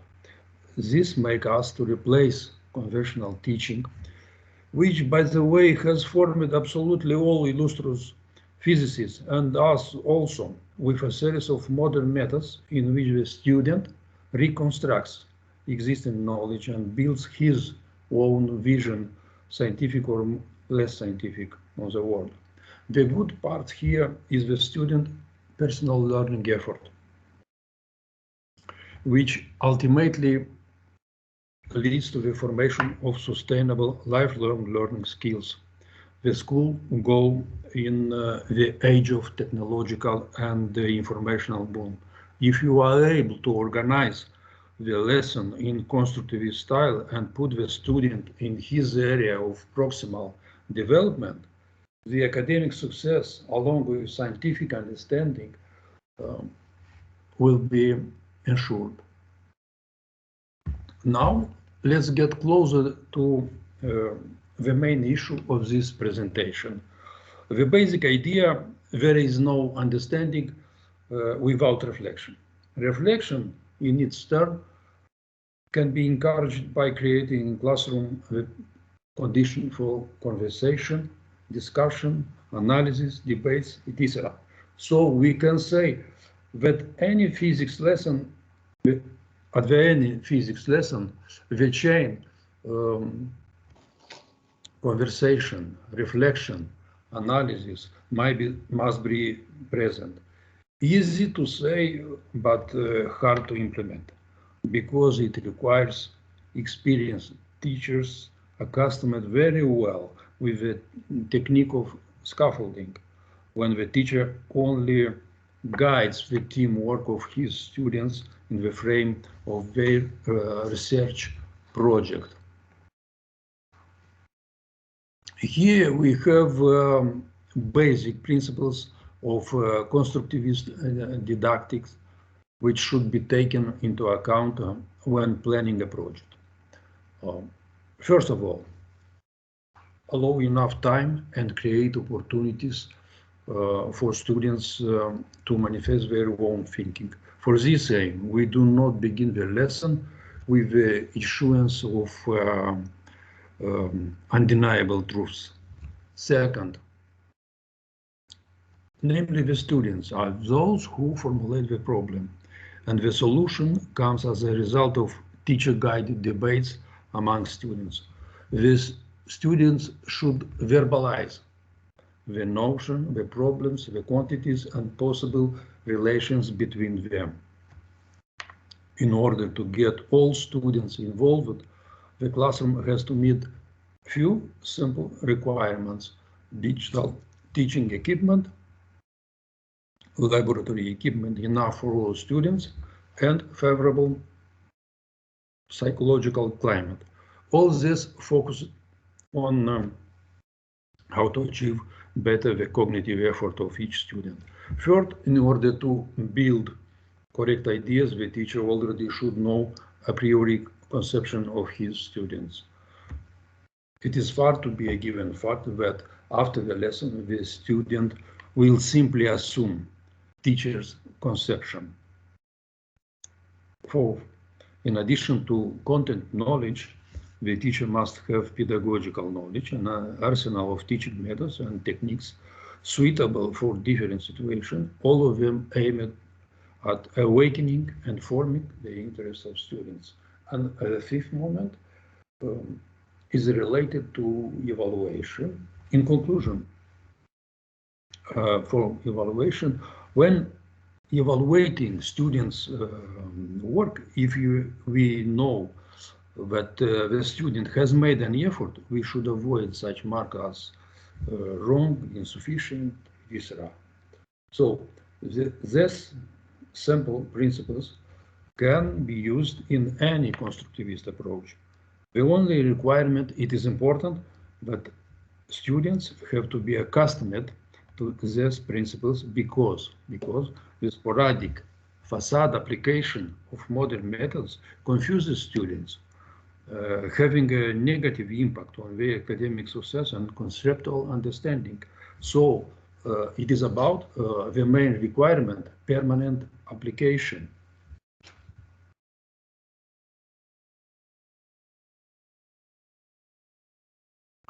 In a constructivist lesson, as in a conventional one, we start with the definition of learning objectives, which state what the students should be able to do, explain, calculate, model, etc.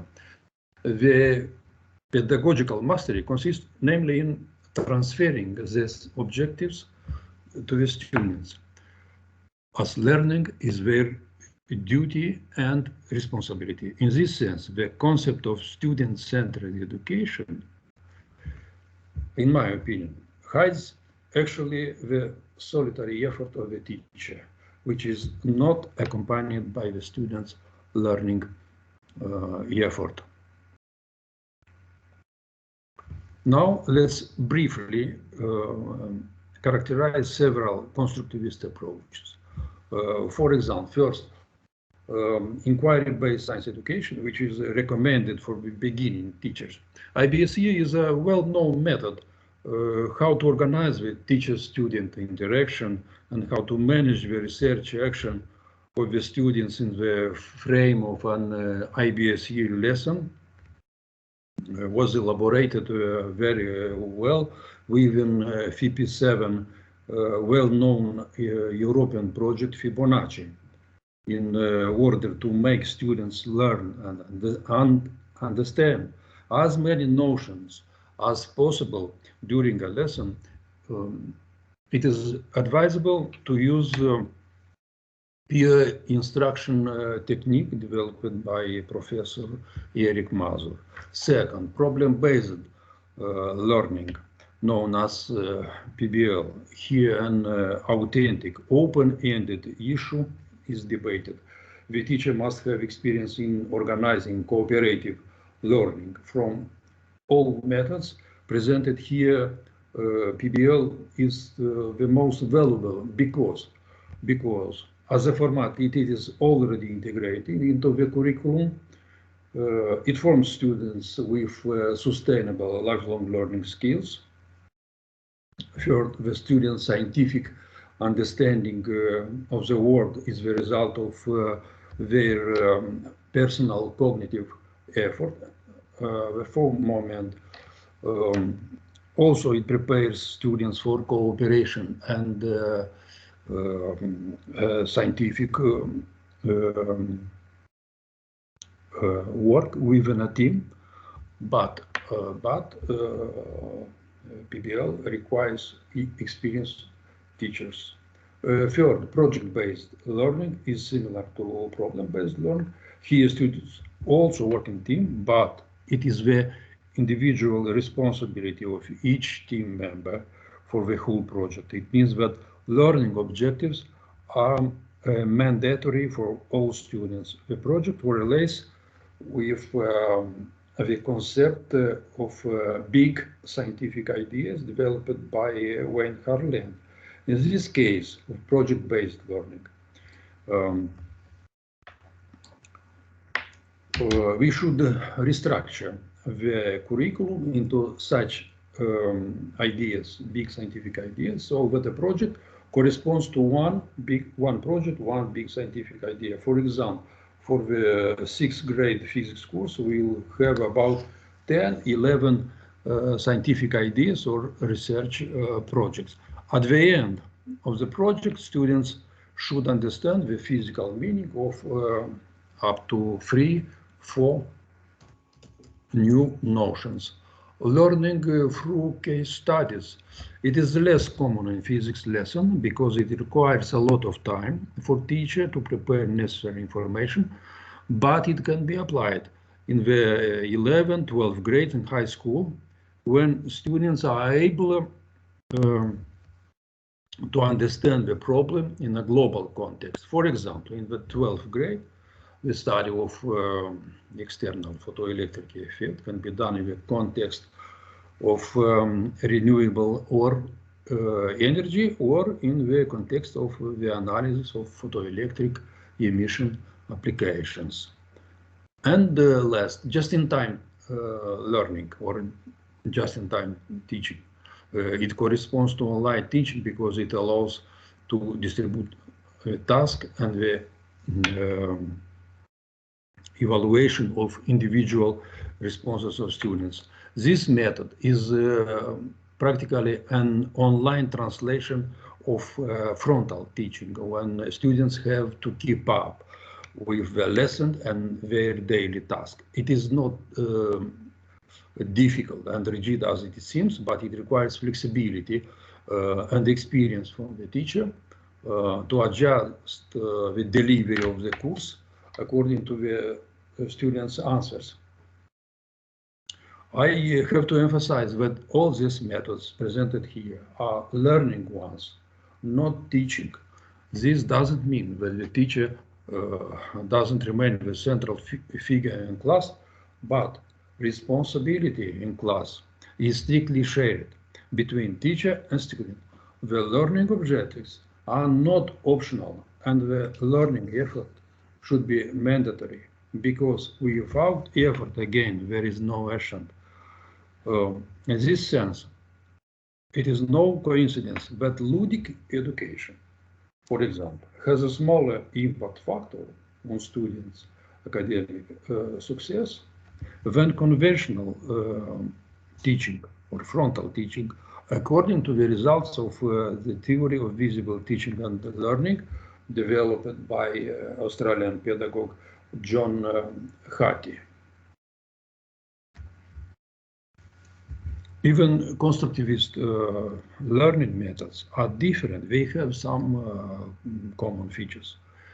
For example, teamwork of students within the IBSE projects performed in school physics lab, and strong presence of student-student and student-teacher communication. Communication, I have to say, that is that vehicle which provides and ensures mutual student-teacher feedback. Intuitive structuring of information. It is about concept maps or support signals proposed more than 40 years ago by Viktor Fyodorovich Shatalov. It is demonstrated that it doesn't matter who has developed the concept map, the teacher or the students, the effect is the same. Now let's characterize briefly main features of physics lab work, organized in a constructivist way. First, unlike the widespread custom, the constructivist laboratory work should be performed at the beginning of new research project, because within laboratory, students see practically, as a result of their personal work, the connection between studied physical quantities and understand the physical meaning of new notions. Also, through a lab work, the research problem or lesson-driving question can be easily formulated by students. Second, One lab corresponds to one research project according to big scientific ideas. Every project has laboratory work. Third, in order to understand the processes, the number of physical concepts studied in a lab work is reduced up to 3. For example, mass, volume, density, or force, weight, gravitational acceleration, and form. Firstly comes understanding of notions and connections between them, and then formulas and problem solving. We should avoid sterile formulas during laboratory measurements. Juggling with simple formulas does not bring added value in terms of understanding of physical meaning. Different and wrong conclusions can be drawn by students from the same formula, written in different ways. The fifth moment, before measurements, students estimate the results and analyze the expected results. Estimating results develops both understanding of physical meaning and mathematical skills of students. And the sixth moment, the obtaining the results of the lab work should be discussed at group and class level. Without the moment of analysis and reflection, the lab work is useless. Also, personal, informal reports of each student, where they write their own impression and conclusions and ideas, should be encouraged. Such reports, along with class discussion, contribute a lot to the formation of active scientific vocabulary.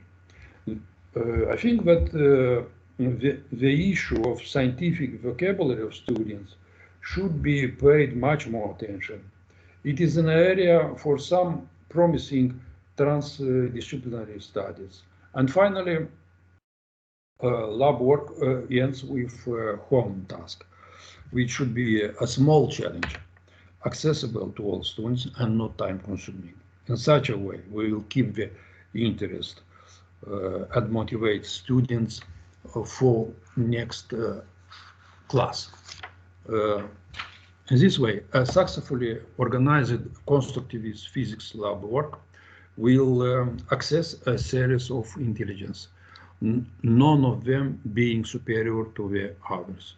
I approach this issue because the issue of intelligence is about the cognitive ability of students. So we have to consider the class as a group of students with multiple intelligences. In this sense, we should see Gardner theory. For example, logical, mathematical intelligence. It is the ability to study problems, to carry out mathematical operations logically, analytically, and to conduct scientific research. Linguistic intelligence is sensitive to the use of spoken and written language. This is the understanding of meaning of words. So it has an important role in the formation of active scientific vocabulary of students. Spatial intelligence is useful for understanding visual aids, models, video, diagrams, maps, charts, etc. Such students prefer watching a demonstration, showing them what to do, how to do it, and do it themselves, bodily or kinesthetic intelligence, when the students learn through sensation, movements, manipulation. So it is the case of learning, the right case of learning by doing. Students prefer to mimic teacher's action after watching the teacher's demonstration. And intrapersonal intelligence. Such type of learners are accustomed very well with self-reflection. They are aware of their desires and abilities, and they use information and knowledge to make personal decisions. It is a type with strong metacognition. interpersonal intelligence. It is when learning comes through cooperation, group work, peer instruction. So student-student and student-teacher interaction is an important tool for learning. In this case, understanding is achieved through cooperation with the same project, where the tasks and roles are clearly defined. Here I have enumerated in total 6 types of intelligence, but it will be difficult to take into account this theory completely if more than 4 types of intelligence are identified in class. So the number of students in one group should be 4. 5, it will be too much for group coordination. And the class also will contain 4 groups. In this way, the optimal number of students in a physics class would be 16. And finally, instead of conclusion, we have to say that first, the core of constructivism is interaction with and between students. Conceptual understanding, or in other words, scientific understanding of the world, is promoted by interactive engagement of students. So, from this reason, the immediate and mutual feedback should be seen as mandatory component of any didactic approach, be it constructivist or conventional. One more issue should be underlined clearly here in terms of results of assessment and exams. There is no difference between conventional and constructivist method, but constructivist lesson, which are really focused on cooperative learning of students, forms students who are able to explain physical phenomena and to understand the meaning of notions. Also, the base for real constructivism is proper communication. When the students know the teacher's goal and want to take this goal over and assume this goal as their own goal. From the other side, the teacher should know not to intuit how the students received his or her message. Shortly, it is about visible teaching and learning. In order to achieve students' cognitive effort and make science accessible, relevant, and engaging for all students, it is necessary that teacher deeply knows the discipline taught and the appropriate pedagogy for this science. So it is about the requirement for science content knowledge and pedagogical knowledge. In this way, constructivism will be equal and correlate with authentic knowledge. Thank you. I'm done. Yeah, thanks, Mikhail, for your presentation. It's somehow we had 2 presentations related to chemistry, and at least one with physics. It's good, and let's say integrated presentation in integrated format from Angela. And thank you very much. I hope that it was really useful, interesting to rethink, to reconsider our understanding, and maybe to enlarge at some extent our understanding in these issues. And obviously, I hope that everybody will find some useful information. I'm glad you succeeded very well to focus all these 4 presentations in one direction: inquiry-based learning, constructivist learning. This presentation have many common connections. Let's say maps logical maps presented in the first presentation, they correlate very close to all the conception, as I said, of Shatalov опорные сигналы, if you remember. Yeah. So the new theory is the forgotten old one. Yes. Okay, and please shortly, what, let's say, current situation in your schools, in your country? Situation related to what? Yeah, to pandemic situation and teaching remotely, etc. University works online. Our university, for example, schools they work on site as usually. I don't know about closed schools due to some COVID cases, but we should thank COVID because COVID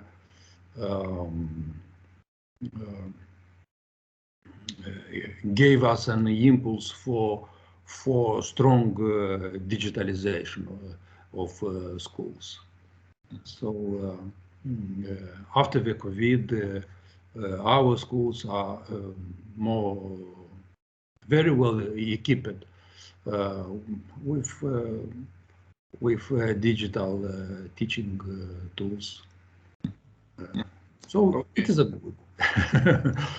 As usual, the same, let's say, the same rule is working. We have some pros and cons for everything, yeah? Some plus and minus, some positive and some negative aspects, obviously. Yeah, having in mind pandemic situation also, we can find maybe not a lot, but some really positive sides, positive issues. Thank you very much once again. Time, you see, it goes quite quickly, and we should finish our plenary session, let's say, first part. And after a short break, we will continue, obviously, in Lithuanian language. And it's maybe it's not useful for you, but you have link open till the end, and if it's up to you to be connected after the break. Kolegos, ar esu girdimas? Turbūt girdimas. Kalbų miksas įvairių. Na ir šiek tiek užtęsėm, bet techninės tam tikros problemos. Tai dabar, nu ką, pertrauka, kaip aš sakau, pasėdėkim ant puoduko. Na, kas ant puoduko, čia jau pagal, kaip sakant, situaciją, žodžiu, pasėdėkim ant puoduko ir na, sakykime, gerų 10 minučių, dabar turim 3:24, kompiuteris rodo, na, susitikim šiek tiek po gerų 10-12 minučių. Ir pratęskim darbą sekcijose. Primenu, kad antroji sekcija dirba šituo kanalu, reiškia, naudoja šitą patį prisijungimą. Reiškia, kas norės atsijungti arba rekomenduočiau likti prisijungus. O pirmoji sekcija savarankiškai dirba ir moderuoja Rita. Tikiuosi, kad jiems seksis irgi gerai. Taigi, mūsų sekcija iš šito kanalo atsijungiam. Taip, tikrai taip.